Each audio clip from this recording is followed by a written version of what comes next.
What's up, everybody? I think you all know why we're here.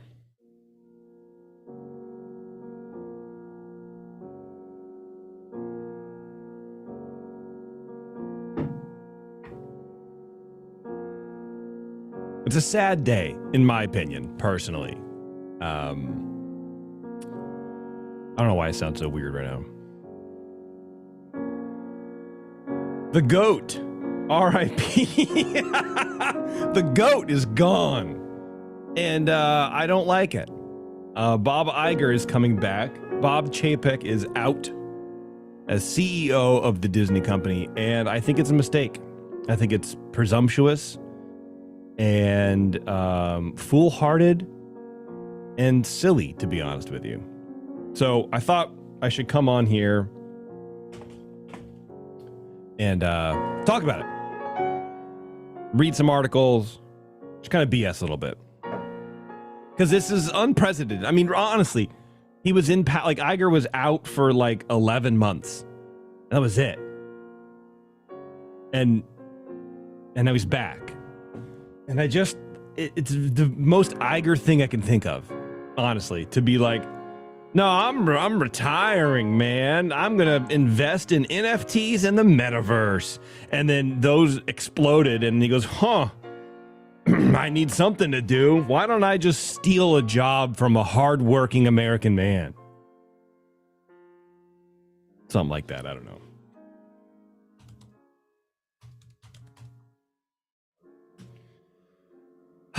Sorry, I'm just getting everything together. I'm gathering my thoughts. This is a very emotional time because, as you know, I'm a big Bob Chapek apologist. I think he's doing a great job. I feel like Jim Leahy. Linda, what do you think of that? And, you know, yeah, so we have a lot to cover.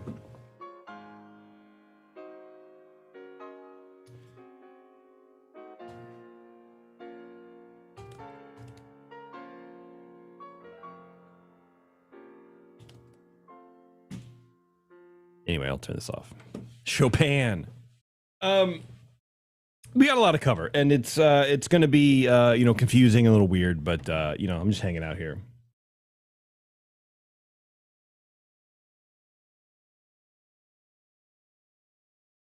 Sorry, I'm trying to get some last minute information. Apparently, Bob Iger has emailed all the cast members. I'm trying to get the okay to read the email. Yes. So anyway, this was announced today on a Sunday, which I feel like is cowardly of Bob Iger. You know, I mean, Chapek's probably doing whatever his nighttime routine is on a Sunday night, getting ready for the workday. I don't know. Here's the other thing. I have to get these ideas out, and then I'm going to talk about them, and then I'll read some articles. And I'm probably going to repeat myself, but I don't really know what else to do.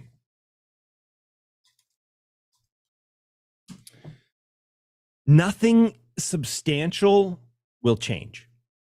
It will be the same. Because inherently, Iger purchased IP, ruined Star Wars, and how quickly we all forget that wasn't Chapek, that was Iger, that totally destroyed Star Wars. Chapek, the reign of Chapek saw possibly the greatest Star Wars post Return of the Jedi, Return of the Jedi, which was Andor. That was Chapek. If you liked Andor, you liked Bob Chapek. Okay? People try to put the Genie Plus onto Chapek. That wasn't Chapek's fault. I was talking to Taryn about this a little bit ago. We don't know what happened behind the scenes. We don't know when that was supposed to roll out. Perhaps, maybe Chapek said, no, we're not ready yet. Let's hold on. And then everyone's like, no, we got to do it. You know what I mean? We don't actually know. So it's just, it's not, I don't know. Like I said, I got a lot of feelings. Also, I think my cat peed on my sweater, which is fun. That's cool. That's new for her. At least I think it is. I don't know. That's why I have this candle. I mean, honestly, I'm in mourning, but this is my bourbon pumpkin candle. This is right before this is the last of the Haunted Mansion good smellers. So actually, I'll put this right here, and we can all mourn together. Although some of you are celebrating, and I think that's rude. You know, the body's not even cold yet, and you guys are celebrating, and that's you know, not bad. Oh man.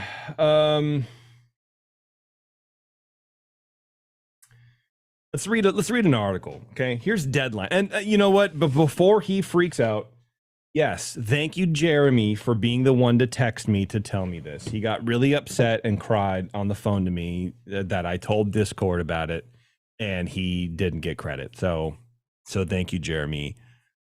I appreciate it. What am I drinking, Aaron? I'm drinking, bro. I'm drinking a Bellhaven. Oddly enough, haven't had one of these in forever. Saw them in cans. Snagged a 4-pack. There you go. Not bad. Also, this is, I've been drinking tonight. Had a couple beers. So, you know, who knows? All right, Deadline. Here's the headline for Deadline. Disney shocker! Exclamation point. Bob Iger back as CEO. Bob Chapek out. And they used like the Chapek photo where he sort of looks like a slug, where it's just like there's no hair anywhere. And he's just sort of like grinning with these very moist lips. And it's just not a very flattering photo, but whatever. It goes. As after less than a year in retirement, Bob Iger has returned as the CEO of the Walt Disney Company. The board just sent out a notice that Bob Iger is back, and recently re-upped Bob Chapek is out. Having handed over the baton as CEO in February 2020 to Chapek, and then serving as executive chairman until the end of 2021, Iger will be CEO for a second time for the next 2 years. Man, my phone is literally blowing up right now. People trying to tell me these things. Like, I already know. Whatever. The board has concluded that as Disney embarks on an increasingly complex period of industry transformation, just that line alone is fucking garbage. What a bullshit statement to make. An increasingly complex period of industry transformation. What in the industry is transforming to the point where you have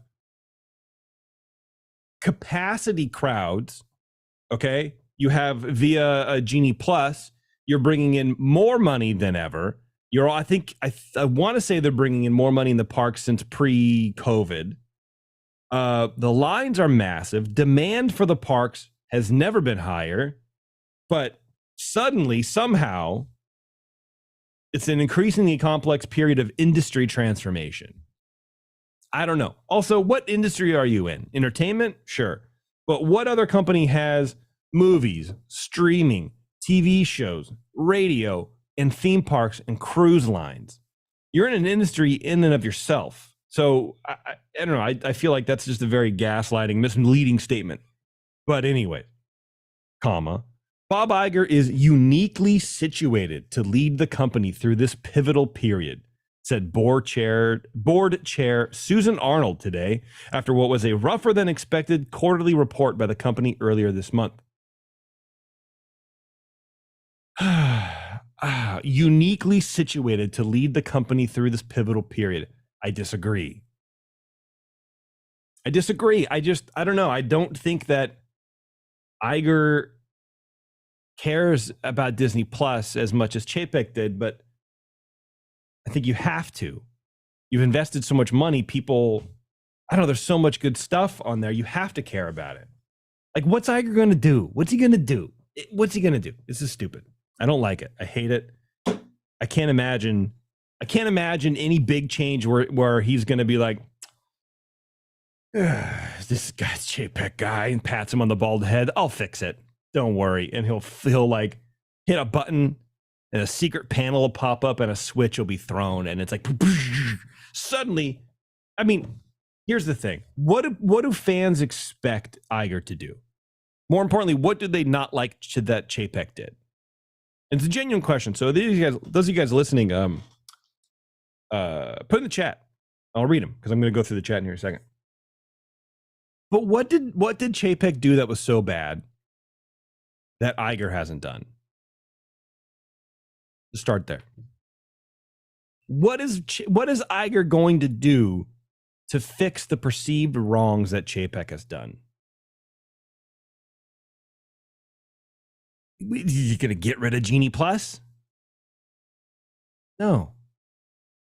I hope. I mean, well, first of all, I would hope that he stops negotiating with the unions and be like, here, just cast members get $20 an hour. That's it. There you go. Boom, done. A little bit more than what you're asking for. Let's go. But we know he's not going to do that because he hasn't done that before. So that's not going to happen. Any sort of goodwill there is not going to be around. What else could he do? What else could he do that Disney fans would like? Because I really don't think most people give a shit about the Scarlett Johansson, like, oh, he ripped me off about some money or whatever. That's just business. I don't really care about it. You know what I mean? What's he gonna do? Despite the turbulence the company has experienced since Iger left the corner office, and despite his well-earned reputation for being as smooth and diplomatic a leader as Chapek could be an awkward and untested one, Iger was repeatedly asked if he would consider an encore. He always refused, citing his new phase as an investor and industry observer. At 71, though, he's certainly not at what is considered retirement age in a business sector where many CEOs are active into their 80s. I don't miss my job, Iger declared during a September sit-down at the Code conference. Retirement is great. I have a vastly different life than before. Much more air in my day. Okay, so what changed? Now you get to be the hero, the perceived hero. He could come in, Iger can come in and literally do nothing. Like literally, honest to God, do nothing. And people would still go, wow, man. Today's a new day in the parks. Like everyone's going to come Monday and they're going to walk in the park and go, wow, Iger's really cleaned this place up, man. They're going to have a good experience and they're going to be like, yes, it's the Iger effect, baby. And they're going to do 90s, angle it and dab. They're going to dab all the way down Main Street. That's what's going to happen. They're going to spontaneously break out in song like a friggin' musical. And they're going to think that, oh, well, Chapek must have been the reason why my churro didn't taste as good. Couldn't be COVID. It's Chapek did something. Took an ingredient out. Trying to save money. Let's see. Chapek joined Disney in 1993, leading the company's home entertainment and parks divisions before surprising most in the entire media and entertainment industry by getting the nod. Kevin Mayer, who had steered strategic planning and then overseen the company's streaming efforts and the launch of Disney Plus, was seen as a more likely successor. While Chapek managed to keep Disney from disaster during the onset of COVID in 2020, gradually winning the confidence of investors, he had rougher sledding. Told you I had a couple beers. In 2022, the company was facing an increasingly expensive and difficult slog in streaming, though Disney Plus continued to be a growth engine. Apart from the financials, Chapek presided over the messy situation in Florida involving the company's efforts to head off the state's Don't Say Gay legislation. Blah, blah, blah, blah, blah. Workers held walkouts in many locations to express their feelings about how Disney had handled the whole affair. Quote, we were reminded through the passion of our cast's reaction how important their sentiments are on these issues, Chapek recalled last month at a Wall Street Journal conference. The lesson he learned about navigating thorny political matters? Quote, stick to your values, to your North Star. Simplify the cacophony of voices out there and do what you think is right. So, I don't know. I mean, that's a good point, I guess. He did sort of drop the bag on that. But he changed. He changed course and I don't know. I don't know. I guess I don't have an opinion on it. I can't comment on it. Another misstep, which many in the industry would believe have never happened on Iger's watch, was publicly clashing with Scarlett Johansson over the release of Black Widow. The Marvel movie had gone out through the Premier Access window, blah, blah, blah, blah, blah. So it's the whole thing, right? While the suit was settled a few weeks later, the dust-up, and particularly the sharp-elbowed statement aimed at an A-list star, became a talking point in the company's overall dealings with talent. Anyway, let's run through the chat comments. I feel like I'm an official Twitch streamer now, just like taking a break to read the comments. Aaron, that's right, baby. It's a mistake. It is a mistake. Mr. P, we need Jer. I know. I asked him. I said, "You want to come on and feel like we should do it live?" And he goes, "No." So whatever. Screw him, anyways. Brian, it was a mistake. It didn't happen sooner. Shut up, Brian. No one cares.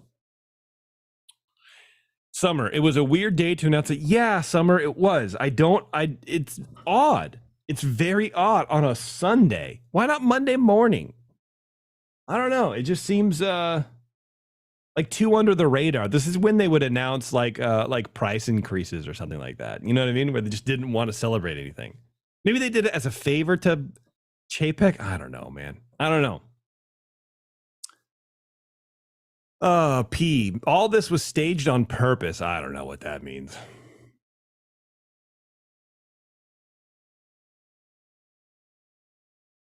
Yeah, I know, Brian. I was just kidding. I wasn't dropped on Chapek. I'm sure he got a couple of warnings throughout the last few months. Also, it couldn't have been a surprise. I feel like you can't get ousted as a CEO for just doing nothing wrong, in my opinion. And then just like suddenly you're gone. But whatever. What are you gonna do?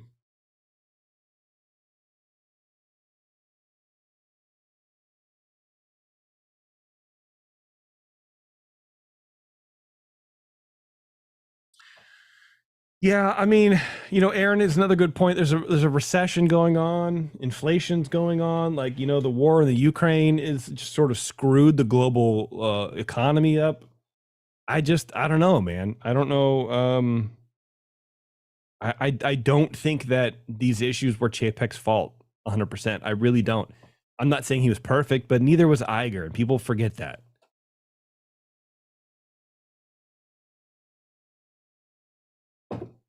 Yes, so Dan makes a point. Iger will be able to address the problems openly and not appear like a gaslighting bridge troll when he does it. And then, you know what? That's what I hear from a couple cast members I've talked to about this already, is that Chapek wasn't really available. He didn't really make himself available to answer questions or to talk to cast members, address problems or whatever. He just sort of existed somewhere. So maybe Iger was different. I don't really know, I guess. But maybe that'll change, I suppose. I mean, because it is really important for your employees to support you. You know what I mean? If you don't have your employee support, you don't have anything. Amber, didn't Chapek's picture on the company website just get updated a week or two ago? Yeah. You know what? And I wonder if Chapek did get the hey bro, just a heads up, you might be fucked. I wonder if he was like, let's not update my picture yet. I wonder if he felt a little weird about that. He's like, I don't know, man. Ooh, a little hot under the collar. Whole thing is weird, man. Whole thing is weird. Anyway, here's the official statement. As Deadline says, it's shocking. The Walt Disney Company announced today that Robert A. Iger is returning to lead Disney as Chief Executive Officer effective immediately. Mr. Iger, who spent more than 4 decades at the company, including 15 years as its CEO, has agreed to serve as Disney's CEO for 2 years with a mandate from the board to set the strategic direction for renewed growth and to work closely with the board in developing a successor to lead the company at the completion of his term. Mr. Iger succeeds Bob Chapek, who has stepped down from his position. So we're going to pause there. That's huge. So basically, the company has a fucking tutor for whoever. I would never want to have the CEO position at Disney, ever. Because fuck that shit. You're going to have this fucking dusty old ass. I'm sorry, now I'm just cursing for no reason. You're going to have this dusty guy come up. You're going to reanimate him, clip the leads to his nipples, fire up the Tesla coil, pop some life into this old corpse, have him come back in here like fucking Scrooged. When they had the old guy who ran the TV station come in as a ghost for Bill Murray? That's exactly what this is. But except Bill Murray didn't quit, and the ghost didn't sit down and be like, okay, how are we going to figure out the Genie Plus? You know what I mean? He didn't do that. I don't know, man. Like, so come on here, look at the books. What is it going? Look at the books, see what's going on, and then draw an outline, because we're too stupid. Like, what good is the board anyways if they can't figure this shit out themselves? That's the other thing. Chapek didn't do this on his own. There's a board underneath him that says, hey, Taryn, you're bumping all my shit. That's what the board says. You know what I mean? That like approves stuff too. You can't just do anything on your own. So does the board get fired too? How far down does this go? Your mic is on. Yeah, I'm just waiting for you to chill. No, I refuse to chill. Taryn, how dare you? So just going off of what you just said, no, you don't fire the whole board. Of course Why not? Why wouldn't you? Because it's not the entire board. You have to make an example. It's not the entire CEO You have to make an example out of somebody. This is just how business works. I'm glad you're not on camera, Taryn. Mm-hmm. Good. Me too. We thank Bob Chapek for his service to We thank Bob Chapek for his service to Disney over his long career, including navigating the company through the unprecedented challenges of the pandemic, said Susan Arnold, chairman of the board. The board has concluded that as Disney embarks on an increasingly complex period of industry transformation, Bob Iger is uniquely situated. I don't know, man. 11 months to 2 years of we're still in a pandemic. Like, Disney is still suffering from the effects of this pandemic, but apparently it's all Bob Chapek's fault. No, they just should have never let him come on board. Why? In the middle of all of this. Why? Because it's Iger had pushed his retirement out like 5 times or something like that. And he should have pushed it out again, because it had, let's take Chapek out of it. It could have been anybody, but it was not a good time for a company like this to make a major change like that. So you admit that Bob Iger made a mistake? No, that I didn't say anything about Bob Iger. Bob Iger, but it was his idea to bring Chapek in. He could have stayed on, but he didn't. He groomed Chapek to take the position. Okay. Well, yeah, no, he should not have left. There you go. See? But you need to chill all of out. This, don't tell me to chill out on my own show. I'll mute you. Chapek is not like the king. I'm not saying he is, but dethroned. Look, I like to give the benefit of the doubt to the underdog. People shit on Chapek, but nobody can tell me exactly what he has done to warrant getting fired. But he's not like a cook at friggin' the place that serves food. Yeah, for sure, dude. He is the CEO of one of Where'd you pull Casa Orozco out of your ass? I didn't mean to say that. I meant to say the Disney one. What is that called? Zocalo. Wow. Zocalo, whatever. Yeah, for sure, dude. Casa del Zocalo. That's my Dublin. favorite restaurant. I'm extremely optimistic, I'm going to cut you off, for the future of this great company, and thrilled to be asked by the board to return as its CEO, Mr. Iger said. Disney and its incomparable brands and franchises hold a special place in the hearts of so many people around the globe, most especially in the hearts of our employees, whose dedication to this company and its mission is an inspiration. But however, they can fuck themselves if they're going to get $20 an hour to stand in line and make people happy and give us a really good portion of our income. They can all go to hell. They can go to the hot place. They can go straight down to Ring 5, make a left, and burn. I'm deeply honored to be asked again to lead this remarkable team with a clear mission, focused on creative excellence to inspire generations through unrivaled, bold, here comes Dan's favorite word, storytelling. I love being inspired through unrivaled storytelling. I don't think it was a bad move. But you haven't yet told me Yes, I have. Why. I have told you exactly why. I've told you several times. I've told you on air and I've told you off air. But I think it was not a bad move because 41% stock drop in a year. Yes, we're in a recession. Yes, it's COVID. Yes, there's all these things. 41% is massive for a huge company like this. You have to make a move. You have to do something. Okay. Can I counter you? Of course. Okay. In November 24th, 2017, stock price, $102. March 12th, 2021, $197. Okay. That's under Chapek. Mhm. 102 Iger. 197 Chapek. Sure, it has dropped, but that doesn't necessarily mean that it was anything Chapek has done. It doesn't. You need to take the man out of it. No, he's the focus of it. What do you mean take the man out of it? Face. Well, he's the one who got fired, so therefore he makes a lot of money to take the brunt of this stuff. I understand. He didn't do the right things in the right amount of time. Yeah, but right. And so, but what are the right things? Not just necessarily him. The team has fucked up, and they can't fire the whole team. Otherwise, that would be Twitter.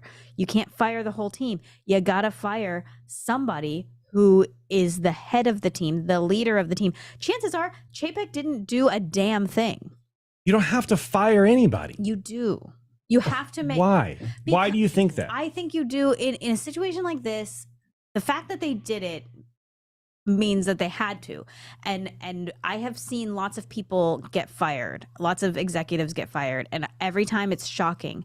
But sometimes it's because they suck, sometimes it's because they don't do their job, sometimes it's because their team sucked, and somebody has to take the fall for that. And I think that's what this is in this situation. I don't think he's necessarily a bad guy. I think he's a business guy. I think he doesn't have the friendly demeanor and the positivity. Maybe he definitely doesn't have like the popularity of Iger. And Disney is tanking right now a little bit, and so maybe it was a panic move, maybe it wasn't, but either way, I don't think it's necessarily a bad thing. Do I feel bad for the guy? Kind of. Well, but I'm sure he got a lovely severance You package. say it's not a bad thing, but the man lost his job over something that he didn't really have any control over, and that he wasn't the only one. Why he lost his job. I understand. The perception, Taryn, is that he was a bad man and he needed to go to save the company. That's the perception that's hitting the press and the Diz Twitter and all those stupid Disney, podcasts out there. That's exactly what every story you guys are going to be seeing on Monday is going to be. That Chapek was the villain, and he wasn't. And that's what I'm saying. And of course I'm going overboard because I didn't really care about that. I mean, I didn't really think that the guy was all that bad. I really didn't. But people really wanted to pin every single problem on him, and I don't understand why. So it doesn't matter. Well, because that's his job. I mean, that's the same. I think the same thing happens to Iger, right? Like but he was there for so long that the good, the bad, and the ugly, we end up just remembering the good. I think in comparison, but when you're the CEO of a company, of any company, I think you're going to that falls on you, whether it's good or bad. Dan says, "Are you willing to give this new guy the same fair chance that you gave Chapek?" First of all, Dan, I would be willing to bet that it's going to be a woman. I will be willing to bet that the next CEO of the Disney Company will be female. And yes, of course I am. But also, I'm not going to come to her defense because I am an ally overall over anything. I won't come to her defense because unless people start shitting on her the way they shit on Chapek. That's it. Because ultimately, if you're a CEO, you're kind of not after anything but profit for your mega corporation anyway, and you're kind of a dickhead anyways. That's just kind of it. All CEOs inherently just suck based on pure, capitalism purposes. But I like an underdog. You know what I'm trying to say? What if it's your blue pastel princess? There's no way. There's no kid. That woman she knows how to ruin things, so that's possible. There's no way Kim Irvine would be. Now, from Imagineer to CEO, I mean, Chapek ran parks. Like, at least he knows that. You know what I mean? True. He's done everything. She doesn't know anything. Let's see. I'm just reading the chat here for a second, folks. Did I see I don't know. show that? I know you're reading the chat, but when the ship is on fire, morale matters. If nothing else, Iger is good for morale, whether he should be or not. He is. Yes, Dan, you're right. First of all, I don't know why you're making these comments and not being in the meeting that I invited you to, but that's fine. Yeah, I mean, that is true. But why does morale suck? I really put it on a lot of press and a lot of the Disney press for just inventing issues and blaming them on Chapek. That's what I put a lot of that onus on the Disney press sphere. A lot of it. I'd be curious to know how much autonomy he had between the transition of Iger to Chapek, because there was an emphasis on him separating himself from Iger. There was an emphasis on like, okay, Iger, you're done now. It's my turn. It felt a little bit like an ego thing. And I think that's part of why people dislike him. Maybe. Ashley says, from a cast member standpoint, Chapek did nothing to better cast members or help them in any way. Hence the layoffs he was planning. And he was wishy-washy. Yeah, but what did Iger do? Like, I guess here's the part of the problem is that people were, shitting on my perfect bald boy, and I don't like that. But the other part is why bring Iger back? It's a weird move, right? Because it's then the perception is that he was the perfect prince, and that he's going to come back in and save everybody, and he didn't do anything, in my opinion. I guess I wasn't really paying attention much at that point, but people weren't complaining about Iger so much. But we have like world events that have skewed this timeline so much, and people seem to forget that. You know what I mean? They blame Chapek for a lot of price increases and stuff, for like merchandise and stuff, but it's like, it's the world. Well, let's break it down into terms that I understand. So my company, we are not doing as well. It's senior living. We are not doing as well as we were before COVID started. Mm-hmm. We were able to give distributions to all partners then. Now half of them don't get distributions anymore. So we are not making the profit we used to. Whose fault is that? COVID. Who gets the blame?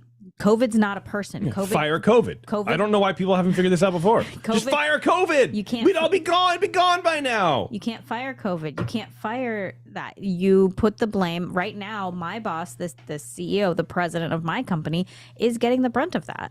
And he's got owners breathing down his back for that reason. This is the exact same thing. This is all about the stocks. This is why it was announced on a Sunday, because tomorrow morning, I guarantee those stocks are going to skyrocket because Iger. And that's why they chose Iger and not somebody different, because Iger is comfortable. Iger is somebody that people think the world of and think that he can fix all of this. Can he? Probably not. I think they'll pop. I mean, they're up, I guess, pre-trading? They're up 0.27% already. After hours trading, that's what they call it. You shouldn't after hours trade. I don't know why, but I was always told that. I mean, it's projected just to level out about like 92, which is right now it's 91. So I mean, I predict that it'll get a little pop, but I don't think it's going to skyrocket. I just, Dan,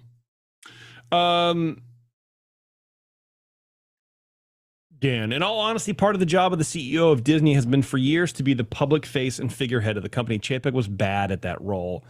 I don't know. I don't know. I guess I feel like the Florida thing with the Don't Say Gay bill, I think that was really it. But everything else that he did, and I'm not saying that was, we should brush that under the rug, and that's been addressed and, whatever. But I don't really think he did anything else. He just maybe wasn't like a superhuman speaker. You know what I mean? But otherwise, whatever.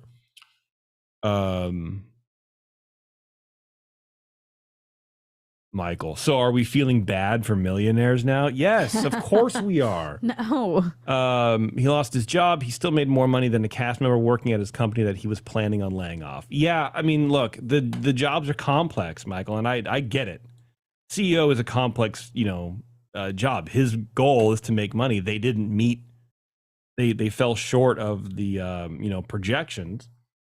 I guess you got to trim the fat or whatever. But I guess I don't understand the layoffs, and I would have. This is in an alternate reality. I would have loved to see where this came from, because from what I understand, the parks are sort of like understaffed. So I don't know where the layoffs are coming from, but everybody's laying off. I mean, look throughout the tech industry, Twitter aside, Facebook's laying people off, Google's laying people off. Everybody's laying people off just all over the place.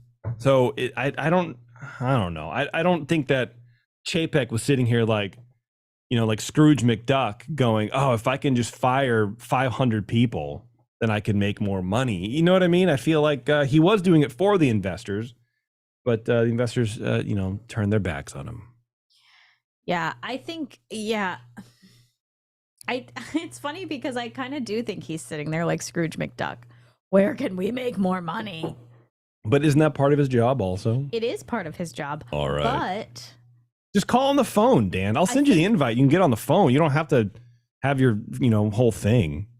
I think a bigger part of his job though is image. And I hate saying that because I hate it when my boss does that, when he makes decisions for image purposes, but I mean, you're not wrong, and people in the chat are saying that too. It's like if Ashley was saying that. I don't think Chapek made the bad choices. His problem is that he's a bad leader. Yeah. Which makes sense. All right. So Bob Iger sent an email to everybody already.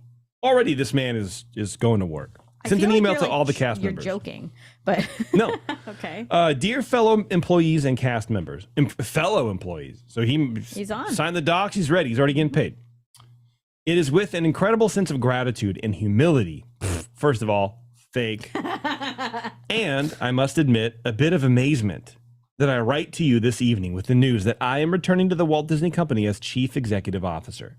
When I look at the creative successes of our teams across our studios, Disney, General Entertainment, ESPN, and International, the rapid growth of our streaming services, which, by the way, was Chapek, phenomenal reimagining and rebound of our parks, the continued great work of ABC News. He's just talking himself out of a job. He's talking of Chapek. This is all from Chapek.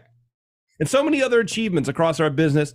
I am in awe of your accomplishments, and I am excited to embark with you on many new endeavors. However, you will not be getting more than $15 an hour, and if we give you a raise, it will be in 15 years, only under much pressure from your unions. Pretty sure that doesn't say that.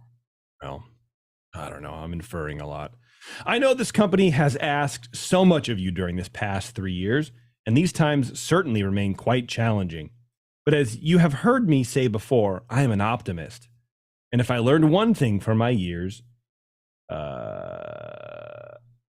at Disney, it is that even in the face of uncertainty, perhaps especially in the face of uncertainty, our employees and cast members achieve the impossible. Ugh. You will be hearing more from me and your leaders tomorrow and in the weeks ahead. In the meantime, allow me to express my deep gratitude for all that you do. Disney holds a special place in the hearts of people around the globe thanks to you and your dedication to this company, and its mission to bring joy to people through great storytelling is an inspiration to me every single day. Bob Iger. P.S. Sorry, I never fucking gave you more money than what was just standard, what was just required of me, even though I express all this gratitude. So next time you want to pay your electricity bill, why don't you go ahead and print out this letter and send it in to Edison Electric, and they will credit you $15. That's all I can do for you. I can't pay you more money, but what I am going to do is probably come back with a giant paycheck, even more stock options, and I'm going to get much, much richer than you people who probably have to live together in the trunk of a car. The whole Fantasyland cast members live in the trunk of a car. Did you know this? Why are you so anti-Iger? Because I'm not anti-Iger. I'm not right now. You are. No, I'm not pro anything. I think that bringing Iger back was stupid, and there's no reason for it. People think he's Superman. He's not. He's just an old ass. Right. Who doesn't give a shit about his employees, even though he writes a letter saying, oh, they're the best. How do you know? How do you? What do you mean? Exactly. Stop. Let's read another article. You're driving me give me something to drink. I'm going to get it. Yeah. I need a break from you. Yes. You're ruining my whole vibe. You're so angry. Jeez Louise. Hi, everyone. I can't see. I mean, now you're just looking at an empty chair, I'm sure. But hi, I'm here. I'm here to try and calm down the beast, right? Let's see. Oh, Mr. P, this is off topic from what we're, angry about right now. But we want to have a happy hour, like a Friendsgiving happy hour. And I'm kind of into it, but I keep saying I'm into it and then I don't do anything about it. And Mr. P, thank God, keeps just like telling me, like, when is this happening? So I'm thinking Friday or Saturday after Thanksgiving. We just do an hour. We hang out. Anybody can jump on. It can be on Discord, I guess. I actually have no idea how any of this works, but maybe we can figure it out. Mr. P maybe can give us some jams. I don't know. We'll see. I have no idea what this will be, but I think it might be fun. Okay, he's back. Yeah, I'm back. I had an idea for Mr. P. I haven't run it by him. But you know how in some like talk shows or whatever, they have a band, actually every talk show or whatever. Mm-hmm. I think it'd be fun for maybe like the year in review to have Mr. P live DJ, like be a guest on the show, plug his board into the Zoom or whatever, and he can just like play our intro and outro and like scratch a couple things. That'd be fun. That would be fun. I'll talk to you about that, P.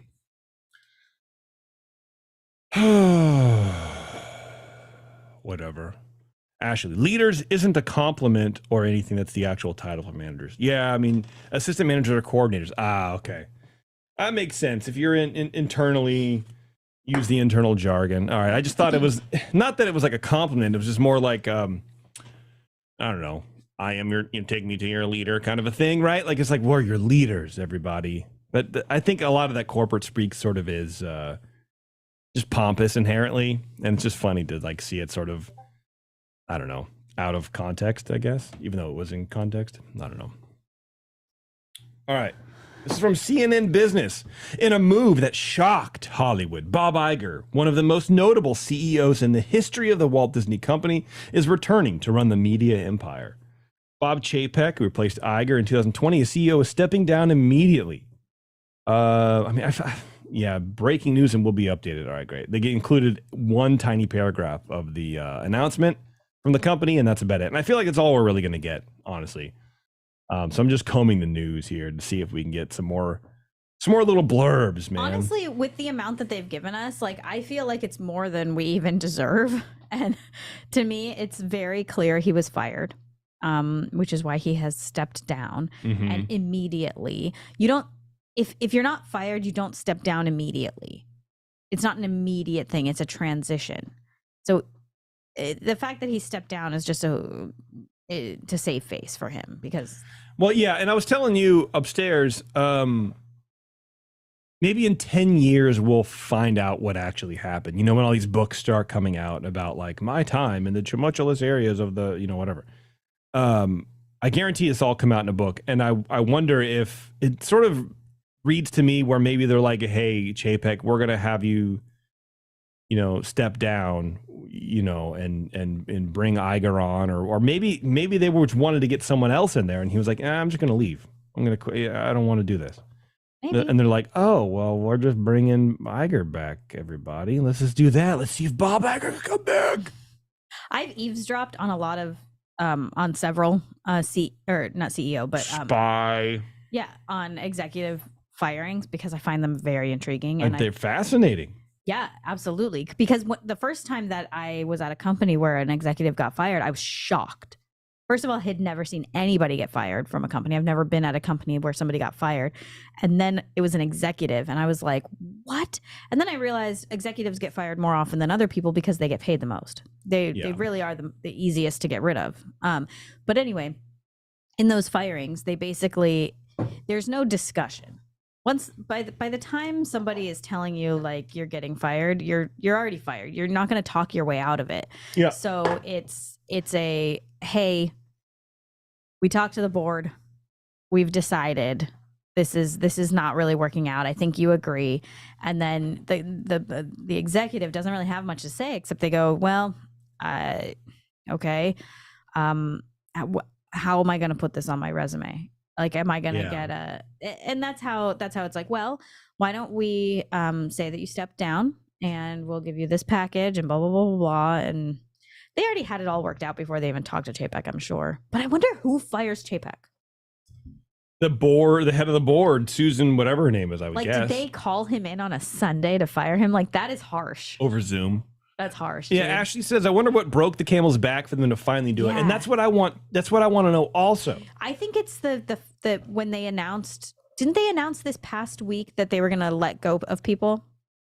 Wasn't that article come out this past week? I think that's what it was. It's like all of this other stuff was happening, and now you're going to go and fire people. Because, I mean, the stockholders just had a vote on whether or not to keep him as CEO, and everyone agreed. All the stockholders agreed. So the argument about that, like if the investors aren't happy, the stockholders aren't happy, then nobody's happy. It's sort of invalid because the stockholders seemed happy enough to keep him around.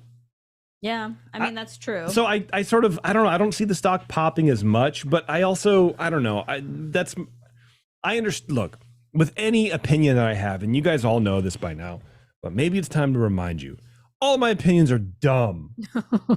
No, they're in an ideal world. I'm sort of an idyllic person. And for me, I don't think a company should be run based on the stock value. If the stock goes up or the stock goes down, whatever is good for the company will inherently make the stock go up. So if the stock goes down, I don't think you should like suddenly alter course. It's not like a pre-screening for a movie, you know what I mean? Like a test audience or whatever. And they go, oh, well, the audience didn't react well to this ending. Let's cut it and reshoot I don't like that either. I just don't, you know what I mean? If this is your plan, this is your plan. Be on board no matter what the stock is doing. If you want to give your employees a raise, or if you want to give your employees more money without having to fucking argue with their unions or whatever, you should do that. And I'm not saying this is why Chapek wasn't or Disney wasn't. But just do it. But I have a feeling that spending money on the employees, like giving people raises and stuff, is frowned upon as an investor. You're like, oh, well, this is all the capital that should be coming to, this is, wealth that should be coming to us via the stock options, right? The stock should go up because we have so much free money, right? Or available incomes, whatever it is. I don't know. I'm really stupid also. Don't forget that. I don't know. I don't like that. I don't like people doing things because the stock says this or that, because it's all fake fucking money anyways. It's all predicated on nothing. Right, and it's dumb. I don't think it's one thing or another. I think it's not. It's a culmination. It's a lot of things. Sure, but all the little things that add up, if you take them individually, they sort of fall apart. I don't know. I don't think that. I think it was a very dramatic move for the company in a short amount of time, when not everything was taken into account properly enough. And I think they got scared. I think they were skittish, and they're like, we got to do something. Yeah. And I think it's a bad move. I think it's a good move. I think you're right. I think that is what they did, but I think it's a good move. And I will say, and I'm going to preface this with, this is not defending Disney, or what they do and how they pay their employees. But because I have been in boardrooms where they talk about this on a much smaller scale, raising employee wages is a really big deal for a company. And Disney makes a buttload of money. So like, it's probably less concerning for them than it is for, like, say, my company. But you have $15 an hour, you raise everybody $1. That's still a lot of money. You raise $1 an hour per employee. It does hit that bottom line pretty hard. And I still think they can absolutely do it, which is why I'm certainly not defending them. But I can see why they struggle with it and why it hasn't happened. Because if they don't have to do it, they're not going to do it. Does that make them a great company? No. But also, that's business. Well, right. That's business. So I don't really... I don't think that that's super important. I guess, part of that whole rant about not caring what the stocks do, I would like for a CEO of a company to just do what they feel is right and treat the employees the way that they need to be treated. And if any company in the world should be held to that fire, it's Disney. The fact that they're, a family company. They put you heard the letter from Iger. They put so much emphasis and marketing on cast members creating magic for people coming into the parks. And they don't want to pay them more money. Yeah. And I think that's sort of disgusting a little bit. Like, you can go work at In-N-Out Burger and you can make more money making burgers than you can creating quote unquote magic for a multi-billion-dollar company. I don't like it. And I know that's how it goes. And I'm not saying that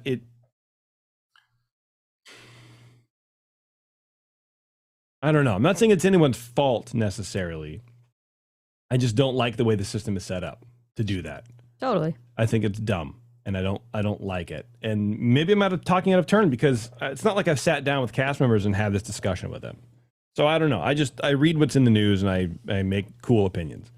So maybe someone else can school me on, like, well, we actually get paid pretty well or whatever. No, they don't. But like, people in the parks, in the lines, like doing the shit that makes the magic. Like, all these people who are on TikTok, they're like, oh, I had, in the TikTok voice, I had a cast member who gave me a pass. It was the greatest day of my life.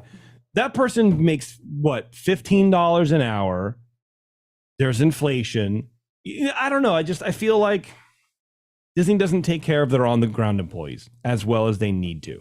They don't. I mean, and that bothers me just for some reason. To glom off of that, it's not just their on the ground employees. Yes, those are the ones that are the most shaken, right? Or the most hurt by not making enough money.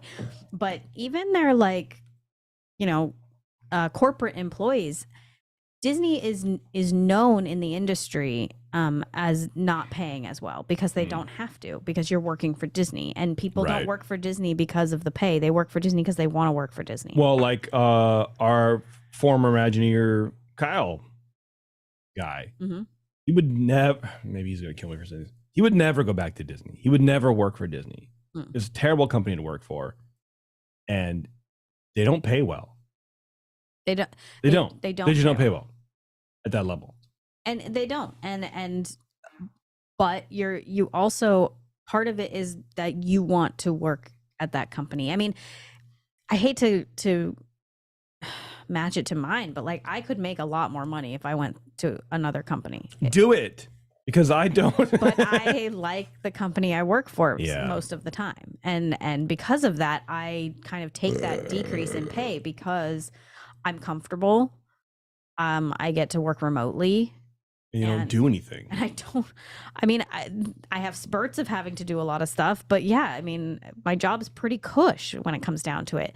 And I think that there's part of that at Disney too. It's like, okay, well, if you absolutely love Disneyland, if it's your favorite place in the whole world, and you have been a season pass holder since you were 7 years old, and you live in Southern California, and you go and you work at Disneyland for $15 an hour, and you get to go into the parks anytime you want, I mean, that's part of your pay. I mean, you got to go on, like, you're doing it because you want to. You're not doing it. Yeah, it shouldn't be part of your pay. Like, when I was working at a small business that shall remain nameless, whenever the option of, not option, but the conversation of, hey, can I get a raise because I've been here 8 years? Like, whenever that came up, it was always, well, your salary is X, but what it actually costs to employ you is Z. And it's like, that is such a fucked up thing to do. It's such a guilt trip where it's like, oh, I'm sorry that it actually, takes $15,000 more than my paycheck to employ. I don't fucking care. Yeah. Do you want to do my job? No, you can't. So you need me. I don't know. It makes me mad. Whatever. Now I'm reading through the things again. I'm gonna go get something to drink now. What do you need help with, Taryn? Why are you asking Mr. P to help you with something? What's going on? For the happy hour that we're trying to plan. What happy hour? Oh, for the Discord thing that you said 3 months ago that you haven't done? Okay, cool. Yeah, so I think we're going to try and do it either Friday or Saturday. A happy hour, like a Friendsgiving happy hour. Friendsgiving happy. Okay. All right, go get something to drink. I'll talk shit about you. Thanks. I'm reading through the chat. Yes, I do, and I'm reading through the chat.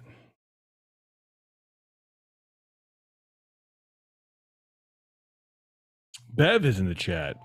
I'm drunk and in bed. I feel like it's just Bev's like status in life. I don't know. Everyone should be calling in. I don't know why you guys are just laying around not calling in. Fucking annoying.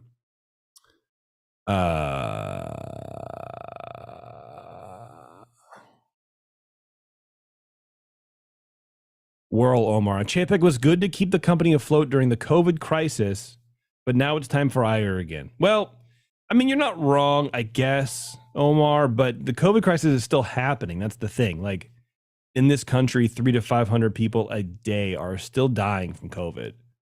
It's still a crisis. So why now? You know what I mean? Anti-capitalism talk, Dan. Yeah, I mean, you know what? To a certain extent, it is. I mean, honestly, but also, I love I'm such a fucking consumer. I can't stop. I love it. You know, so I'm not to be trusted with any opinion. Iger was great with his employees, Omar. Yeah, he was. You know, absolutely, absolutely. And I just wish that everyone got paid better. That's all I want. I don't know. I guess that's my thing. And maybe it's the dad in me. Maybe it's my Zoloft and my therapy. But like, I just want everyone to get paid what they're worth, man. And maybe it's because I just don't make any money. I just want people to get paid. I want the Disney employees, I want the cast members to get paid. Because I go there, I used to go there, and it's so much fun. And there's such an industry. If you look at the industry that has popped up and been cultivated for years around not the Disney brand, not the movies, but people in the parks and the park experience. To be in the park, you are propping up all of these fucking Disney influencers, all of them. And all of that is free advertising for the Disney parks and for the Disney company. And there's just not like, I don't know. I think it's gross. I think it's kind of wrong that the Disney people, the cast members at the parks don't get paid more. I don't think it's right.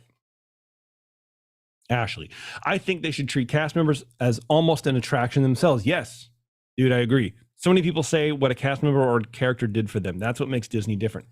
I agree. Sort of what I'm saying. People go and they have a good time. Yes, the rides are cool and it's, you know, and that's it. But like, it's clean because of cast members. You have a good time because of cast members. Oh, we're down. We missed a ride. Here's, you know, free fast pass. Man, I love that. Turn my day around. Love it. You know what I mean? Like it's the Disney touch, but the good kind of touch, right? It's the Disney touch that makes it. And especially now with TikTok blowing up as it has already, that's what's propping up all these people. Every Disney influencer you can ever think about. All of those things you see in their videos or on Twitter or in their photos or whatever is all straight up because of cast members at the parks. And I don't know why they're sort of, I don't want to say they're under prioritized, but I feel like it's just like, well, this is the job and you have to perform at this level and that's it. And it is very, very corporate. And I just wish in an ideal world, Disney would appreciate the cast members more monetarily. And I know that wouldn't be good for the quote investors or the stock or price or whatever. But I don't think that's right. I feel like if Disney really wants to set a path in this industry, pay these people more. Understand that they are just as important, maybe slightly less important than the actual attractions themselves. By set a path, do you mean? What do you mean by that? I don't know. I'm just talking. Oh, okay. I'm just free word salading, dude. I have no idea. Okay. You know, toilet paper, tissue, rock salad, friend sandwiches. Cool. I don't know. I was just curious because, like, I don't think of them as trailblazers because they've already done that. They're already they definitely they're the top of the mountain. Well, they're still blazing trails. But I guess what I mean from a standpoint of like not caring what the fuck the stock price says. The stock, you know, if Chapek Friday was like, we're going to give everyone $20. If you work in the parks at any capacity, minimum wage, $20. And then you can kiss my bald head on the way out. I don't know. I feel like that would make the stock price go down. I feel like investors would panic and they would go, oh my God, they're spending too much money. They're not going to have free cash. They're not going to make enough as much money because their overhead is now increased by a couple, 3, 4, 5, 8, $10 million. I don't know how much it is, right? And that's bad for the stock prices. If you're over, if your costs go up, that's not good, right? But they shouldn't give a shit about it. Who cares about the stock prices? All the board people do because they have shares. That's what they're worth. That's their value. Well, but that's the only way to value your company. Yeah, but that's what I'm saying. What does that matter? Who cares? More people will still buy that fucking stock. More people would buy it if it was at $88 than $92 or $100 or $200. And I feel like the overall value of that company and the value of that stock might not be at its peak of, whatever it was, but it will still be a family company that people can feel good about regardless of whatever that stock price is. I don't like the fact that we've begun to think about stock prices in this country as a reflection of how good or bad the company is. You know what I mean? I'm trying to understand. Like, look at Tesla. Okay, Their stock was at like $700-800 at one point before that dipshit bought Twitter and crashed it all. That company sucks. They make a good product for the most part, but their cars have a lot of issues anecdotally. It's the safest car out there, but there's a lot of like scaling up issues that Elon, I think, purposely doesn't address because there's such a demand for the car that if you get your VIN and you pass on it because there's too many flaws, the next person will just take it. Like someone else will just take it and they'll be happy to take it. And part of their business model suddenly became, let's not fix the car and adjust all these things when you come pick it up, but you just bring it back you accept it no matter what, and you bring it back to the service center. So it's on you to take time out to then come fix it because all we want is to get the cars out. And so the stock price pops because the deliveries are made. At the end of the quarter, there's always a giant influx of cash. They're always cash flush, and that makes the stock price rise. Meanwhile, there's allegations of racism at the factory in Fremont, poor working conditions, all this kind of shit. Elon is a total asshole, and it's all of this on the backs of quality and the workers. The stock price is up, even though to work for that company sucks. And the product they put out is, while it's good, the only reason I think it's as good as it is because the amount of cars they're pushing out. I mean, every electric vehicle right now has problems. If you go on Reddit and you look at all those forums, every single car from Polestar to Rivian to ID4 to the Mach 5 or 3 or whatever it is, the Mustang one, they all have build issues. They all have software issues, all of them. But Teslas are more important because they were sort of like the first, right? Anyway, it's stuff like that where I just think that like the product doesn't reflect the value of the stock. Right now, the Tesla stock is like 200 or something like that. Nothing has changed in how they create the cars, but it's just the perceived value. So if nothing has changed on the production side, but the stock loses $500, what's that value based on then? Nothing. It's all fake shit anyway. So why not treat your employees better and have a company that you can be proud of? Because people are happy, like genuinely happy, and they can survive and sustain themselves. Because that company wouldn't exist without those stockholders. Sure they would. No. Yeah, it's Disney. That's what I'm saying. Like it's not as drastic as I think you want it to be, or that people want it to be. Not necessarily you, but I think what's being forgotten. I don't want to say what you're forgetting, but what is being forgotten here is that stockholders are not just the Disney family and like, oh, they just want to make their money from, their great great grandpa being Walt Disney and da da da da. These are real people who put in real money. Then they want to make sure that they're getting their real value back. If you and I think that can't be forgotten. And it's the same with Tesla. If you bought Tesla at 500 and now it's at 200, well, you're pissed off if you bought a lot of Tesla at 500, and I'm not talking about you and me, I'm talking about, giant The royal you. giant corporations, Yeah, hedge funds and mutual funds and these shit like that. that are buying massive chunks of this.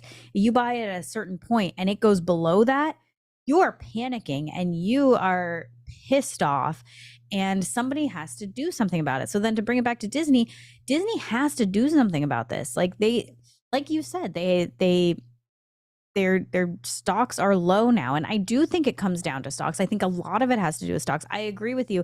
Maybe it shouldn't, but thinking that they're just going to do things that are great for people but not for business, it's just that's just not real life. I know, and I understand, and I get that, and I accept that I am the North Star in this whole world. I accept that, and I want to thank you for telling me that. North Star, are you near or are Let's you go far? to the chat room. Let's go. Can I get Ashley, I think they there should by treat. a Shut car? the fuck up, Taryn. I think they should treat cast members as almost an. I already said that. Never mind. Not you. Look at me blaming Ashley for me reading her comment twice. She says it says in response to you, Taryn, where you're like, oh, you get to go in the parks. She goes, it sounds nice to be able to get into parks for free, but then you go in and spend your whole paycheck. No, that's fair. And that's all. That's what I would do. See, but that's the thing. That's what it is. Nothing that a company gives you, nothing, no benefit is just because you're nice or just because they're nice. Well, no, I don't think They they're doing it know because that they're you're going to nice. go in there and you're spending your money, even though you're getting a discount. But why are you spending your money? Because you love the company. You are as big of a problem as you are. Like, You just called Ashley I'm a not problem, calling and that's Ashley- fucked up. I am not calling Ashley a problem. I'm saying I would be that problem. I would be that exact same way. I would go and spend my Dan. whole paycheck, and it's because I like the stuff. That's Dan. why I want to work for this stupid shit company. Dan says, I don't disagree that it's still a crisis, but would you agree that you are at least a little bit more focused on COVID than the average person? Yes, Yes. 100%. I am more than a little focused. I'm hyper focused on COVID more than the average person. But that's why I've never gotten COVID, and I don't intend to. So that's just me. Let's see. I don't know what Dan's saying. Dan's starting to get into philosophy. I don't really give a shit. Oh, I hate philosophy. Mr. P, let's talk about what we think Iger's. First of all, he says Igor. He spelled Iger's name wrong. Yeah. Igor. Oh, yeah. Igor run company? Yes, master. Yeah. Anyway, he says, what are his first? Igor makes stock pop, huh? Igor write another book. Igor have wine cellar. What are Iger's first three main moves? What's he gonna do? God. What's he gonna do for this stupid fucking company? I don't know enough details to really have any clue. I mean, he gave solutions, but I don't want to. So, oh my God! So I just realized that our Santa letters are now going to be to back to Oh Santa Iger. shit! They're not going to be Papa Paycheck. Oh God! I love it. His paycheck got popped. That's for damn sure. That is honestly, that is fantastic. Oh man! This move that Disney made tonight is so good for this show. Okay, what is Iger's first move? What do you think he's gonna do? I think he's going to do something about the Yep. Disney Plus and the reservation system, like those. You mean Genie Plus? Genie, Okay. whatever it is. Yeah, Genie Plus. Yeah. Genie. He's gonna do something about Genie Plus or the reservation system. Honestly, I hope he makes a reservation system to watch Disney Plus. We're like, oh, you want to said it watch again. Disney? You want to watch That's all I Disney meant. Plus? Sorry, you got to make a reservation. It might be the servers might be taken up. So you want to watch Disney Plus? We got a slot at 8 a.m. You can watch the fucking $1 Million Duck, and that's it. It's all you can watch.